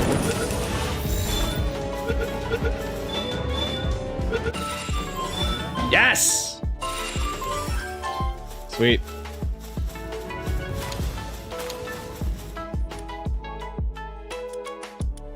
Ooh, heavy assault rifle schematic 1. All right, let's look at. Where the hell do I have to go? That blue light up there. That's where I need to go. Now, my Van Worm here is not as fast as my Rouge, or is not as fast as my Securo, whatever the hell the name of that damn thing is. But it does me good, and plus then it gives me the weak point stuff that I need. So I can't complain. Alright, now I'm gonna take off my glasses so I can murderize these people. So now I need to get in here.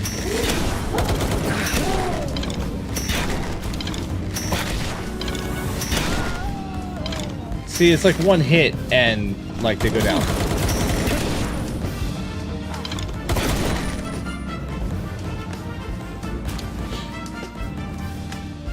So we're gonna go through this base.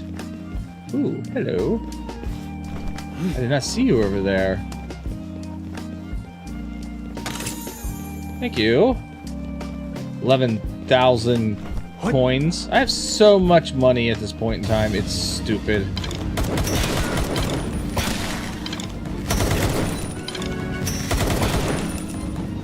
Here, I'm gonna capture you. Nope, I said I'm gonna capture you. So get in the ball. No, get in the ball.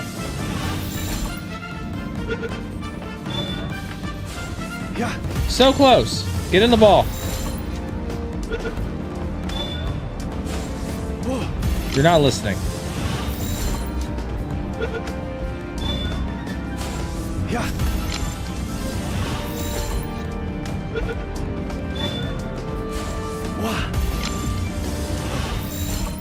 Still not listening. I will stop chucking these balls at you eventually. Oh god. I wasted a ball. I need like just a little bit more powerful of a sphere, and I didn't bring them with me. I need like a soul sphere or an ancient sphere, and I did not bring these with me, and I'm just burning through spheres at this point in time because I want to capture this stupid human. 13% to get in the ball. Oh, come on. All right, I'm only doing this like 2 more times, and then I'm just gonna kill you. Told you.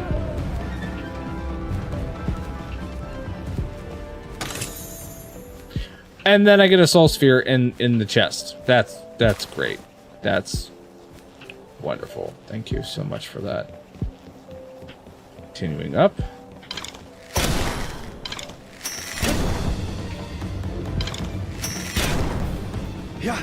Get in the ball.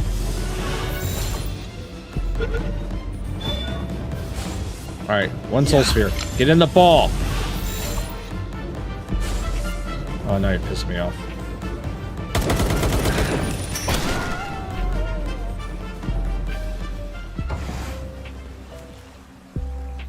I was gonna say, there's nobody in here.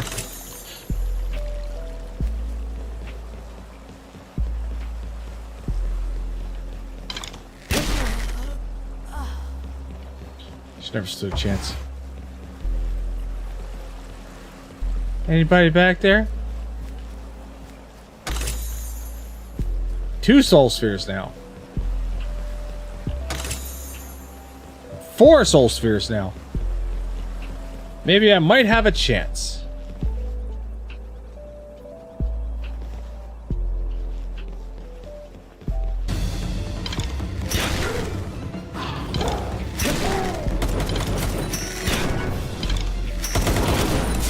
Trying to shoot at their feet so that the blast is adjacent, not completely all encompassing.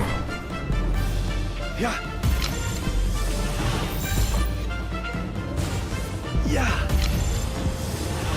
20%, 23%. Come on.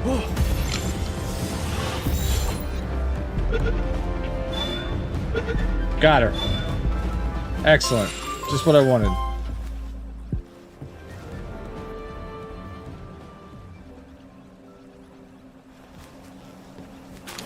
Alright, so here we are. Disable the defense system.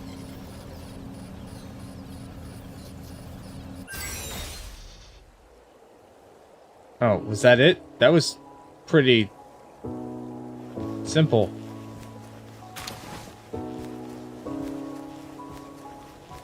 That's it. Really? And I would think that in this there would be a like final chest somewhere in here. But no? Like a big legendary chest, but no, we don't get a legendary chest.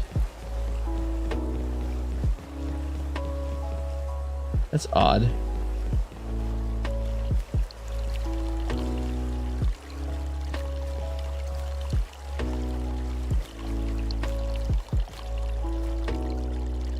Just wondered where that water sound was coming from. Okay, I guess we don't get a legendary chest out of this. I guess it's just... It's not like a normal base. It's just a structure to hold the thing. Well, I tell you what, let's go up and see if we can't piss off Jetchagon.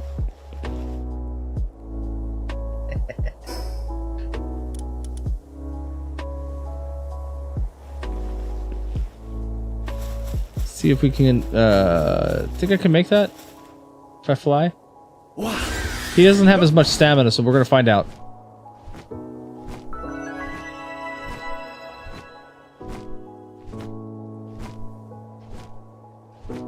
Okay, so that was easy. That was not a problem. I was worried for nothing.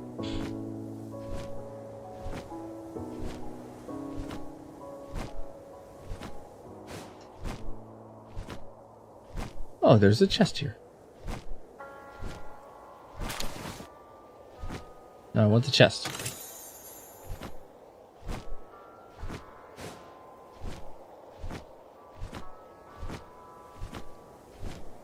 So I got a couple soul spheres, like 2. So we could try to wear down. Well, we'll wear down Jetchagon. And then we'll try to capture another one. This would be like my 3rd or 4th one of those. I can't remember. Gotten a couple of them so far.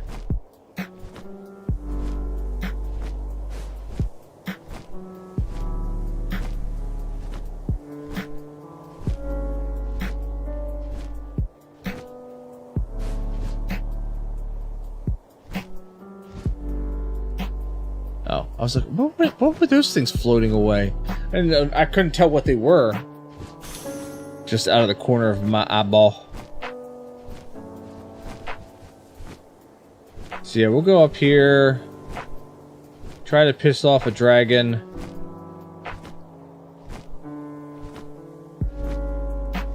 We're not gonna piss off those birds, though. I don't really feel like dealing with them right now.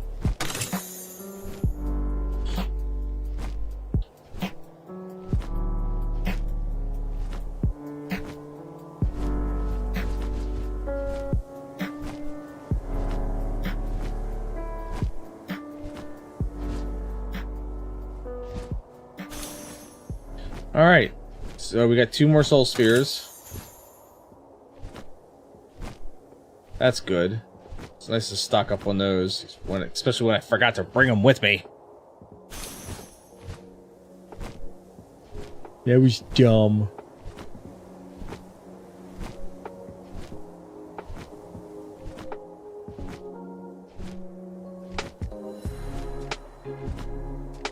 Alright, so I should be able to launch myself off this peak here and not have to gain any altitude and be able to fly across with the stamina that I currently have.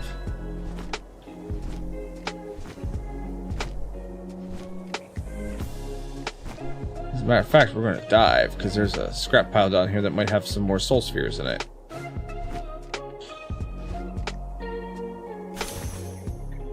Nope. It's got like SMG ammo in it though, but no soul spheres. Let's travel up here real quick and see if there's any. Yep, there's a scrap pile over there, I see. Just in case Jetragon is going to be a little bit of a pain in the ass and fight us a little bit.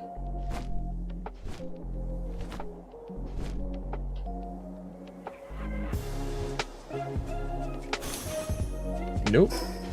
I will put the glasses on though, just to make sure.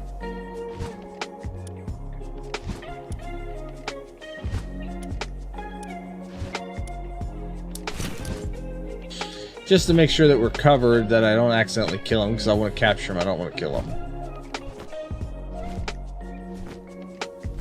Oh, there's a scrap pile there. Let's go there.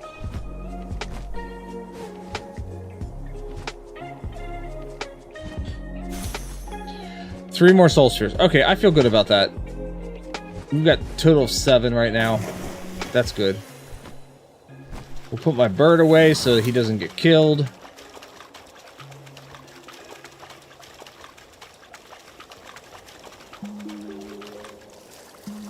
And it'd be helpful to take out Jetragon anyway, because I gotta get behind him to get the next defense thingy. So, we are going to piss this boy off right here.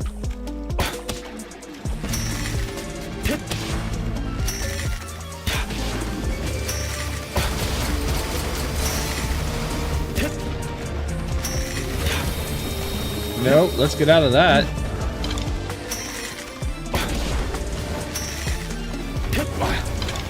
Helps when I hit my target.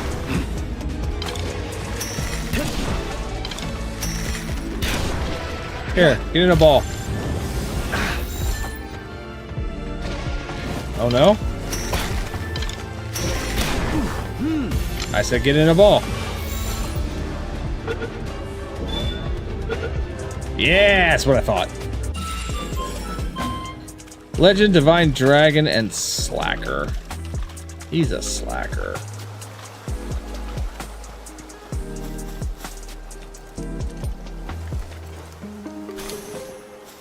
We might not get to the life tree tonight, but we'll at least get a couple of these defense systems disabled. And then once I take on this what I'm assuming in the center of the vortex is a tower. That's what I'm assuming. Once I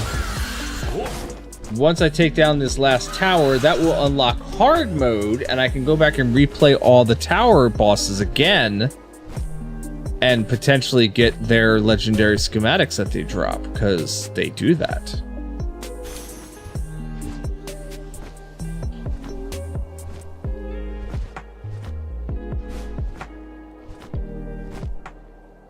Wait, there's another one like right here? Really? Oh, bonus.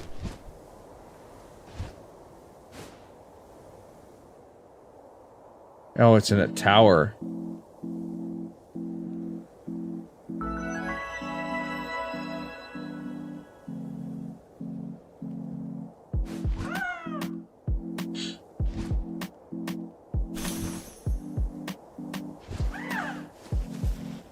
Alright, we'll drop off that.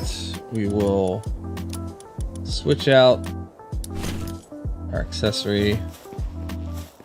We'll climb this thing.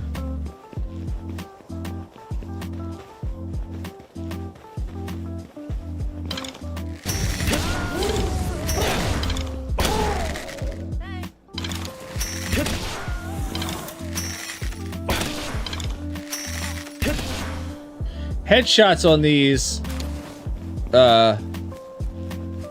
characters are great. Like one shot takes them down. I love it.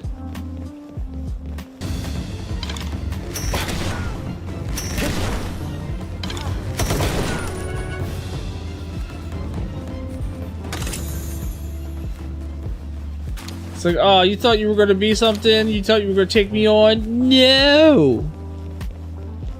Lay down. Take a nap.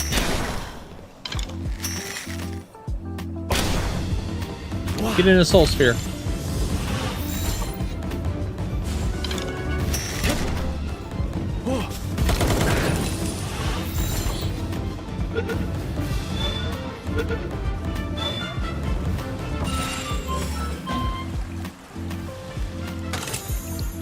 Look, I got 2 soul spheres back. Back up to 5.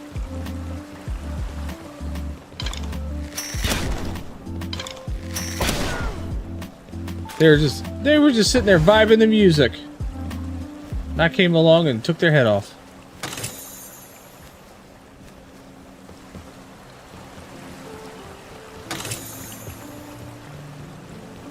I'm gonna have so much money at the end of this, it's gonna be ridiculous.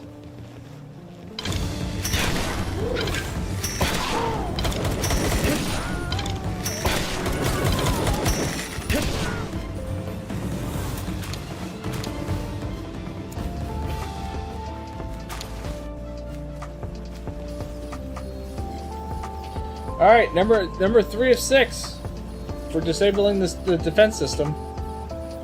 Maybe I go through and I take down all the defense systems, and then we'll leave the whatever is underneath the vortex for the next time.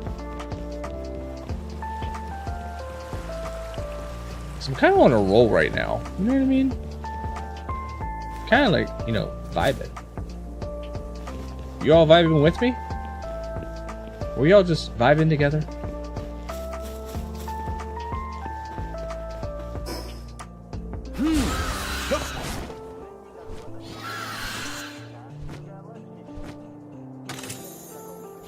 Ooh, there's an ancient sphere. Alright, cool. I like that.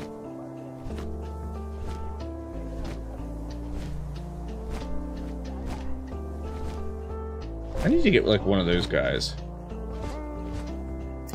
Aqua versions.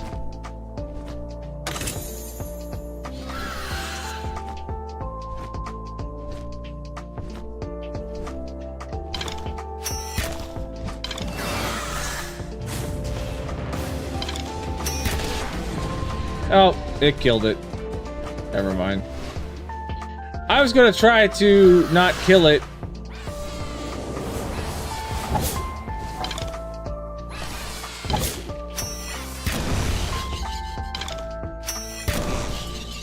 Yeah.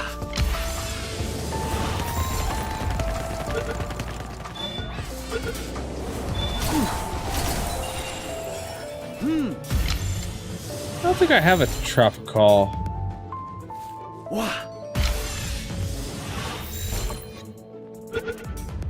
Nope, that was my first one. This is now my second one. Sweet. Let's see. I need to get some verticality here.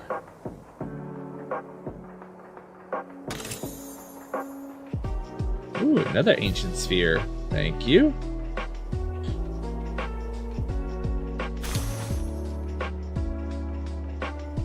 I need to get some verticality. So we're going to take off from a little bit higher point.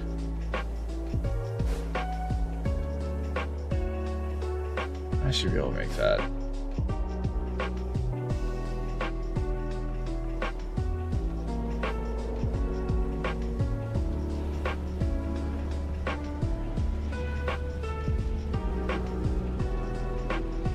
There we go.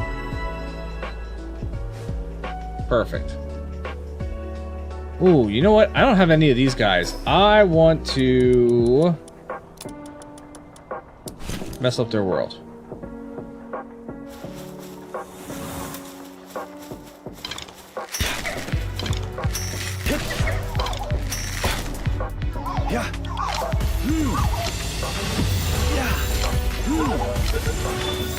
Put them all in balls.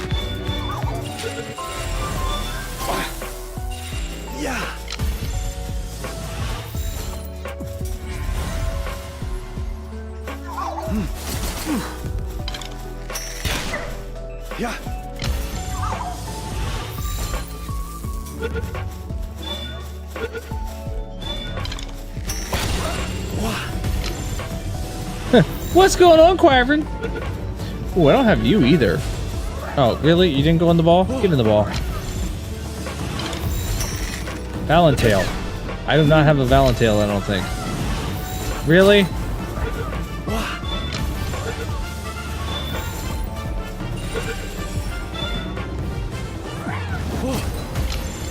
Look, you've got no life.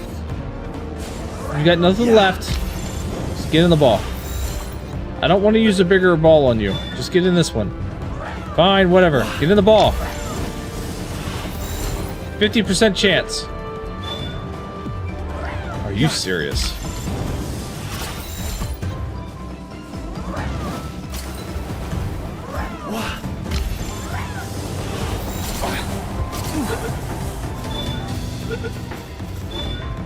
Can't believe you made me use that many.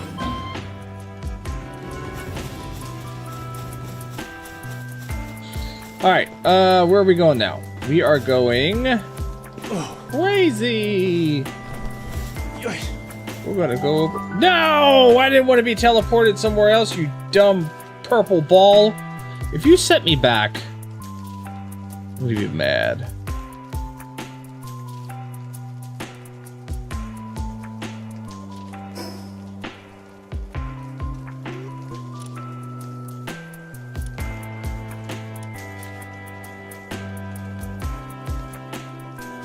What the shit?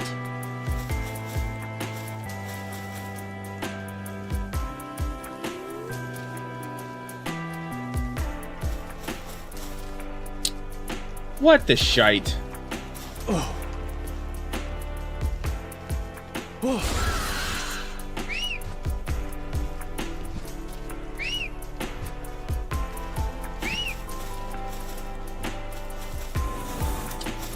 Man. I do not like where that purple ball dropped me. It's rude. Yeah. This is gonna be risky. I don't know.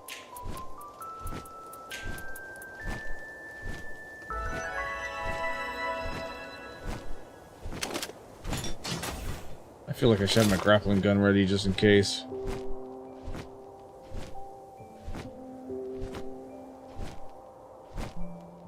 Okay. We're actually good.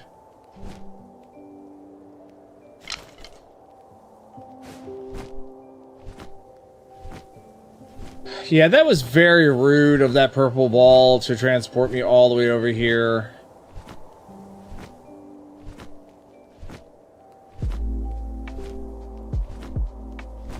But it did put me, you know, a slight bit closer to another one of these that I need to take care of, so I guess it's not completely terrible, but it wasn't great.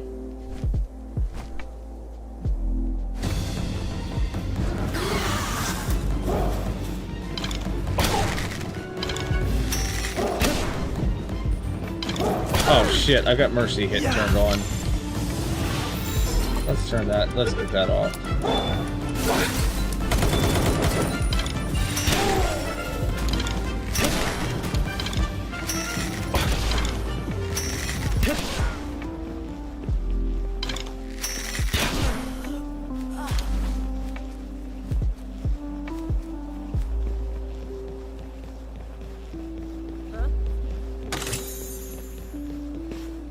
What? Hi, friends. Bye, friends. Die, friends.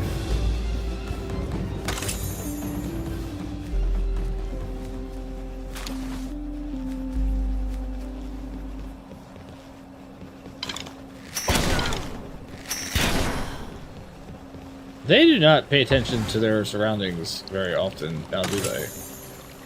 They just kind of assume that they're okay and not really checking their corners. And I think she was vibing to like some headphones or something.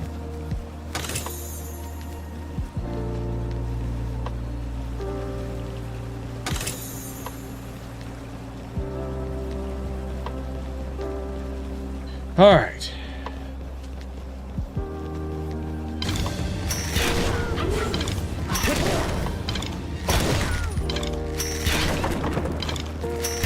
Oh shoot, I can bust that out and leave that way. Oh, that's so much nicer. Oh.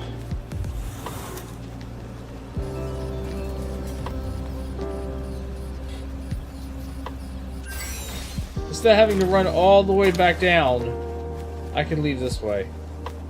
Oh, that's so nice. I like that so much. Alright, where do I need to go next? All the way over there. Do I have a fast travel point near me?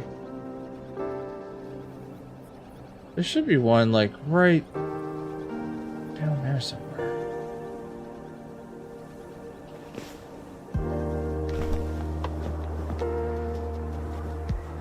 Yeah, there it is.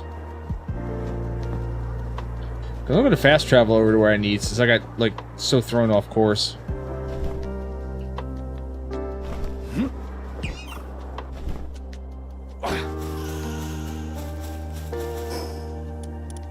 So, we'll go there. We'll take down these last two defense places. That'll probably call it for the evening. But that should stop the tornado whirlwind storm thing in the center of the map. And probably, hopefully, reveal it as a tower.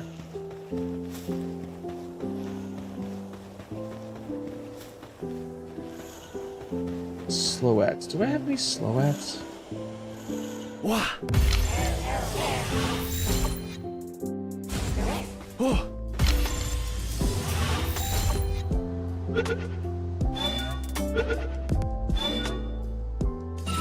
I do. I have, yeah, I do have slowettes. Never mind. I don't really use. What?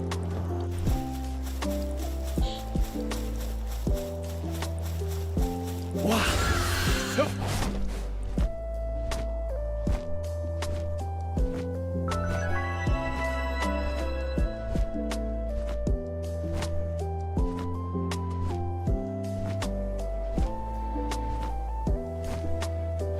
What are those things?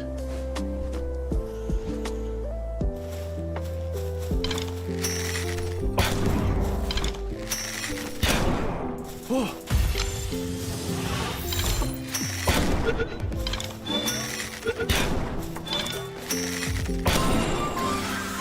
Yeah. A hoodle? I've not had a hoodle before. Oh, no, that one's dead.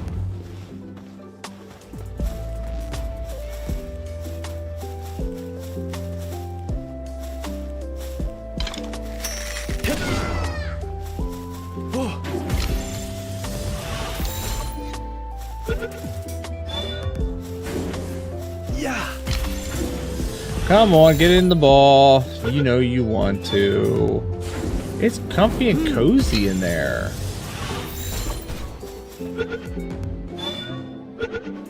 See? Alright, this one's down here, but what else is also down here? Well, there's an effigy.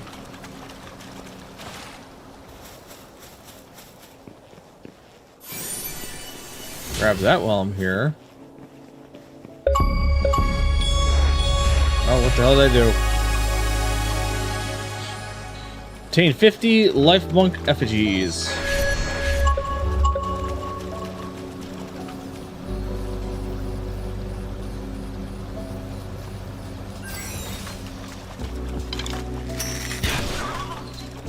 See, if nothing else, I would have thought that, that while disabling that it would have,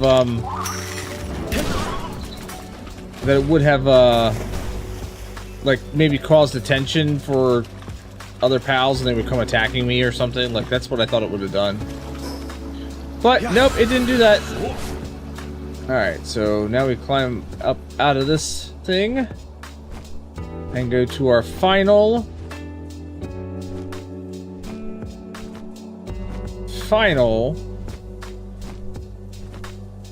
defense thingy. First, oh,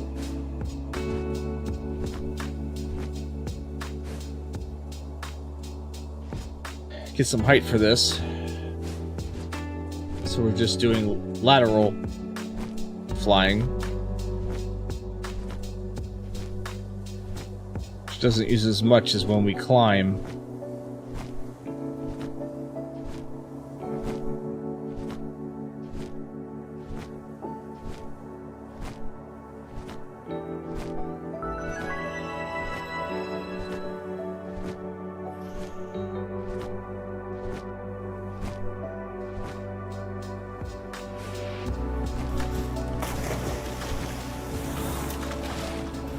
And here we go, in the very early hours, we disabled the defense system.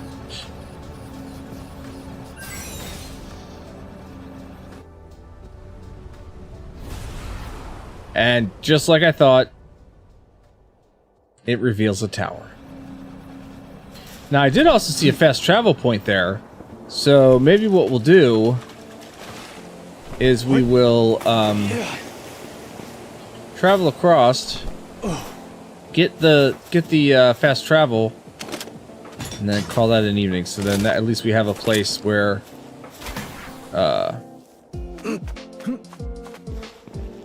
we can transport to.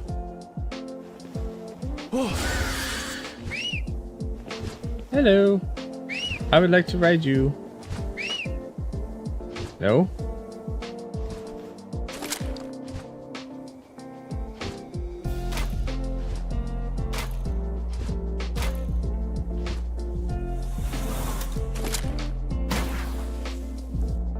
Ah.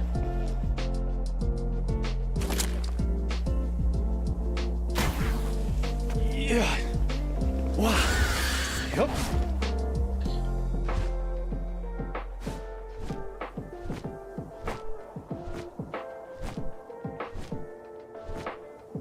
Oh, I have to report to the client. What the fuck client do I have to report to?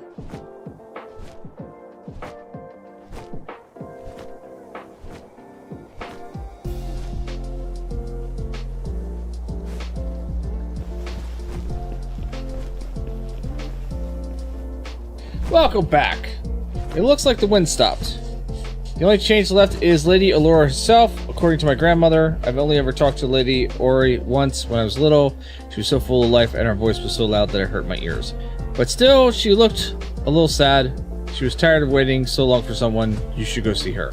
I know she'll be happy to meet a person she's been waiting for. Good luck. Thanks. Alright, so I need to make it there. I gotta do some island hopping here.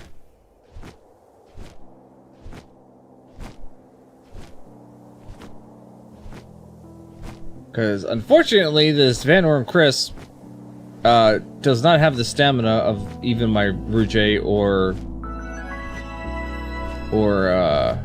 a couple of my other flying mounts. I mean, it's got pretty decent stamina, don't get me wrong. But I don't know that I can make it all the way there. So let's just try to kind of make it there. Let's see what happens.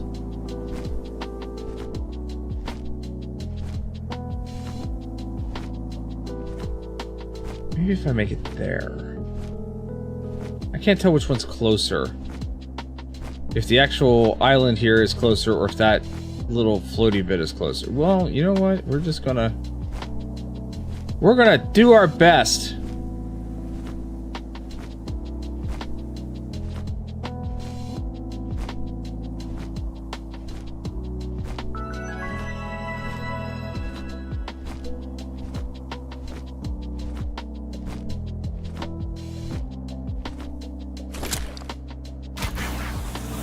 There we go. That works. What? Yeah. All right, I did see. Yep, there it is. I was gonna say. I know I saw a fast travel point.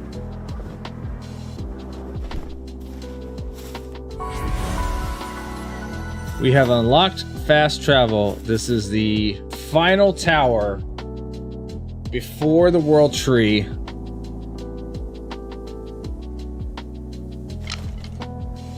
Do I just go and take it down now since I'm here? Is that what I should do? Should I just go in and take care of this tower now? While we're here? If I can. Oh.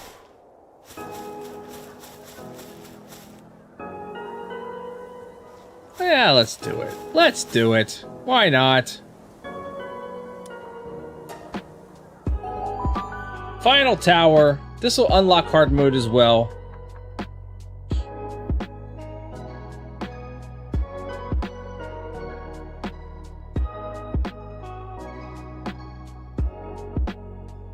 And then we should have access to the world tree, which is a whole like other map area.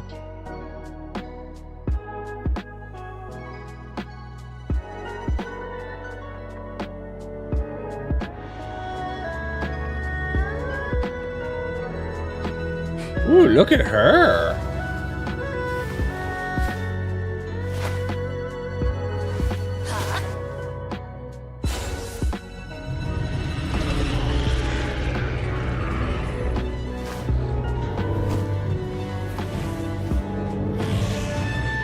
How do I get that, pal?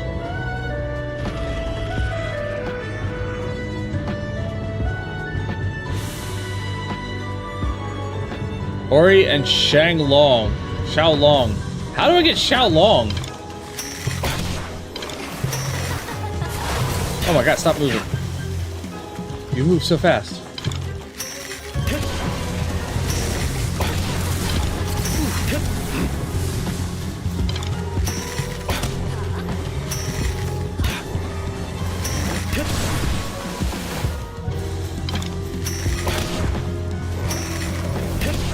Alright, my bow build's pretty decent. It's doing some damage. It's doing work.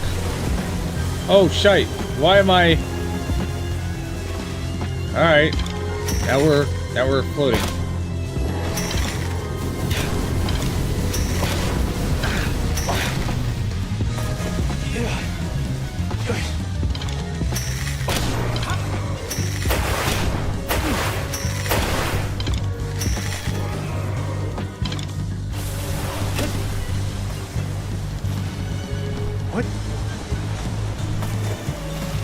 Are we draining the water right now? Ow, that hurts. Apparently.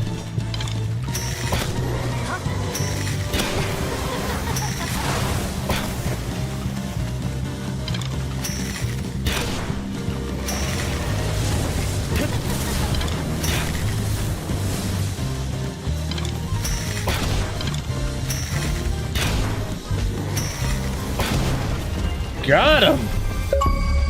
Alright, that was a pretty decent battle. That was a pretty decent battle.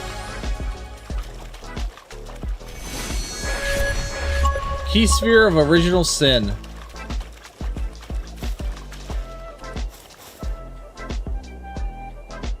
All right.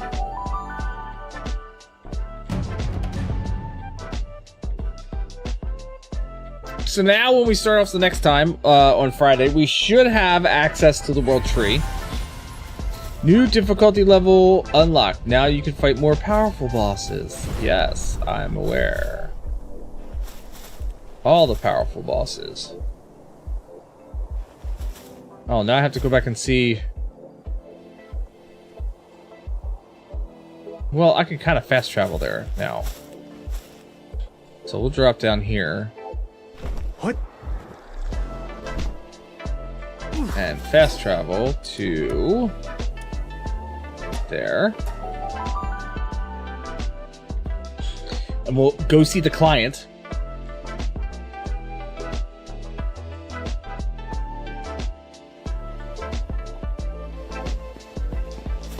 Yeah. Oh.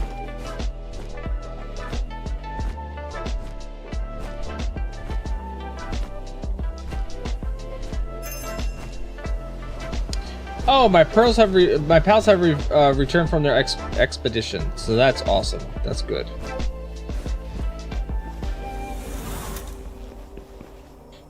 Welcome back. Was Lady Ori happy to see you? Oh, good. You were able to talk to her? If not, you should go see her again. If you're the person she's been waiting for, then she must have lots she wants to tell you. Thanks for doing all of this. I see that sparkle in your eyes. I can tell that your journey's not over. I'm still rooting for you here. Good luck. Thanks. Oh, I have to go talk to her again. She actually wants to talk to me. Nope, I didn't want to do that. I wanted to... Yep, I wanted to bring up my pal, and we're going to fast travel.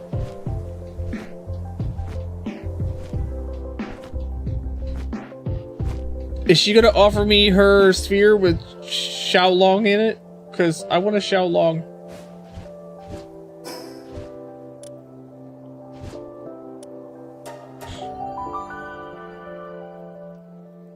I want a Xiaolong.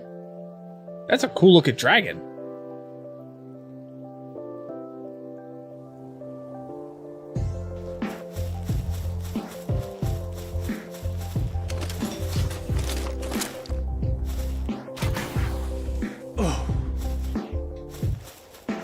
Howdy. There you are. You should put up a hell of a fight. How long has it been since I found someone who could actually put me to the test? It's been so long. Our battle had me practically tingling with excitement. Tell me, what is your name? Verbal, huh? It suits you. Well, Verbal, let's get right to business. Why so surprised? You are a worthy opponent, and a fine contest of strength deserves a deep conversation afterwards, wouldn't you agree? I mean, so long as the contest doesn't prove fatal, ha ha ha. Now then, for starters, let me get a good look at your face. Yes, I see. Fine eyes, just as I expected, and plenty capable from what I've seen. Could you imagine if you made like an ugly character and this is what she says about you? Fine eyes. Oh, yeah. Yes, I don't imagine she'll complain. Sorry, just talking to myself. By the way, you want to get to the world tree, correct? Well, I can tell just by looking at you. I'd like to help you get there. It'll be convenient for me as well. Not that I intend to fly you there myself or anything, more like providing you with the necessary information. Sorry, but this might take some time to explain. Come talk to me again once you're ready to hear the full story. Okay, that's fair. If that's going to be a long thing there, then we will wait to get the full story. What? We're going to go back to our base and unload our wares. And then we'll come back here. Probably on Friday.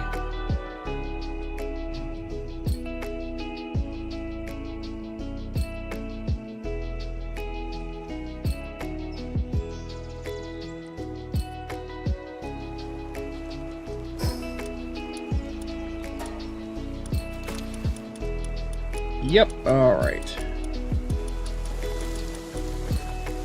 Seafood pasta is not something I've had before, so that's interesting. Put that over here in the food locker. That's ingredients. There's the food. Alright, there we go. And we've got 115 cakes that we've got made. That's awesome.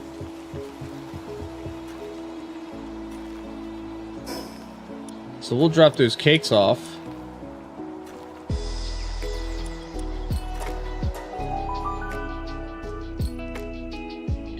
Oh, we should look at our expedition rewards. And then we're gonna... I was gonna mess around with the with these eggs, but I think I will leave that for later. Catch tiny eggs.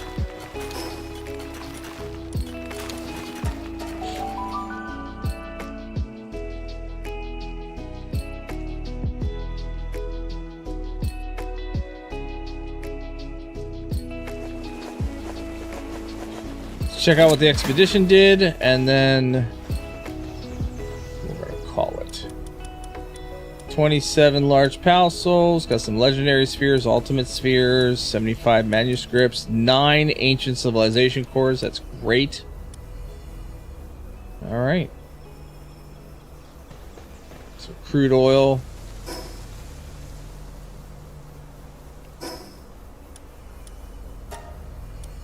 Pack all that away. And you know what? We'll kick off another one. That way, by the time I log back on again, it'll be ready to go. And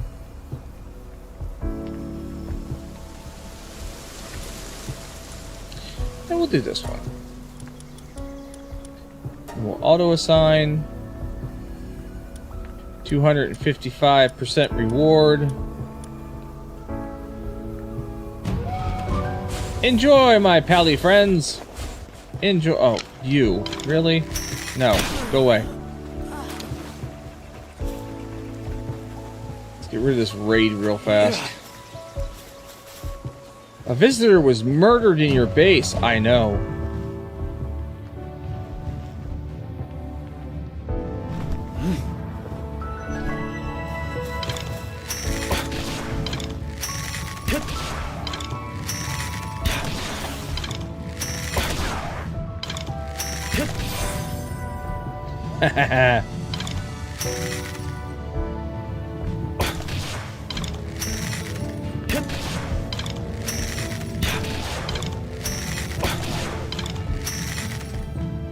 They almost look like alpha level. Ooh, now we got some flyers. This is like the first time I've had flyers.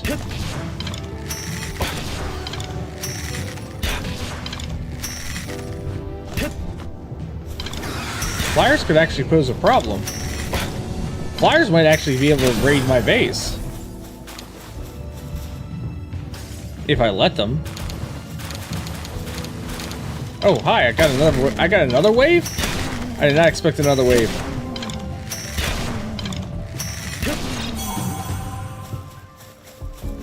So many bodies!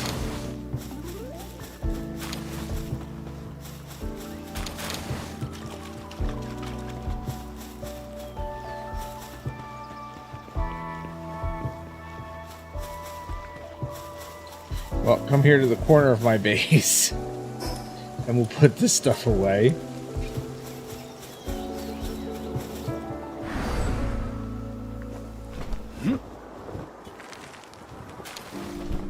Alright, like I said, this is probably a good place to call it an evening. So that's what we're going to do. Give me a second here. Let me drop the green screen. We'll wrap things up for the evening.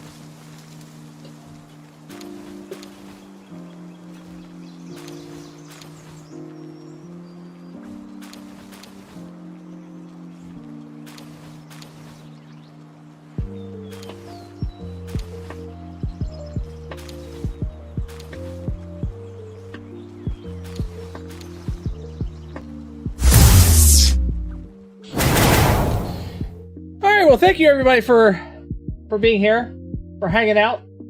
I appreciate it.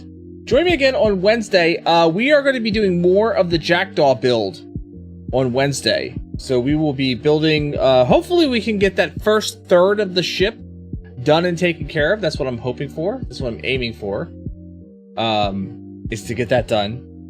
So, yeah, join me for that. And then Friday we'll be back here with Palworld again as we are participating in the week-long PS5 blackout, where we won't be connected to the PlayStation Network. We will not be buying anything digitally. and we will not be streaming any games from the PlayStation. So, thank you everybody though for being here. Appreciate it. Hope you have a wonderful beginning of your week. I hope the rest of your week goes well. Hope to see you on Wednesday. If I don't see you on Wednesday, I hope to see you at least by Friday. Stick around. I only have one clip from tonight. Really? I thought I did more, but apparently I didn't. All right, so I only have one clip from tonight. So enjoy that one solitary, lonely clip. And then I will see you on Wednesday. And as always, stay safe, stay healthy. I'll see you next time.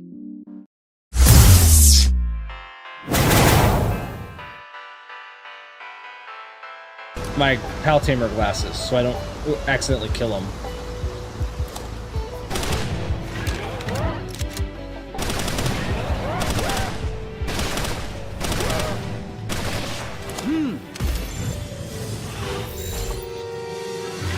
Alright, fine, I'll use a better ball. You had like, oh, that was like a nightmare mouth. You see that? Yeah. That's like a nightmare mouth.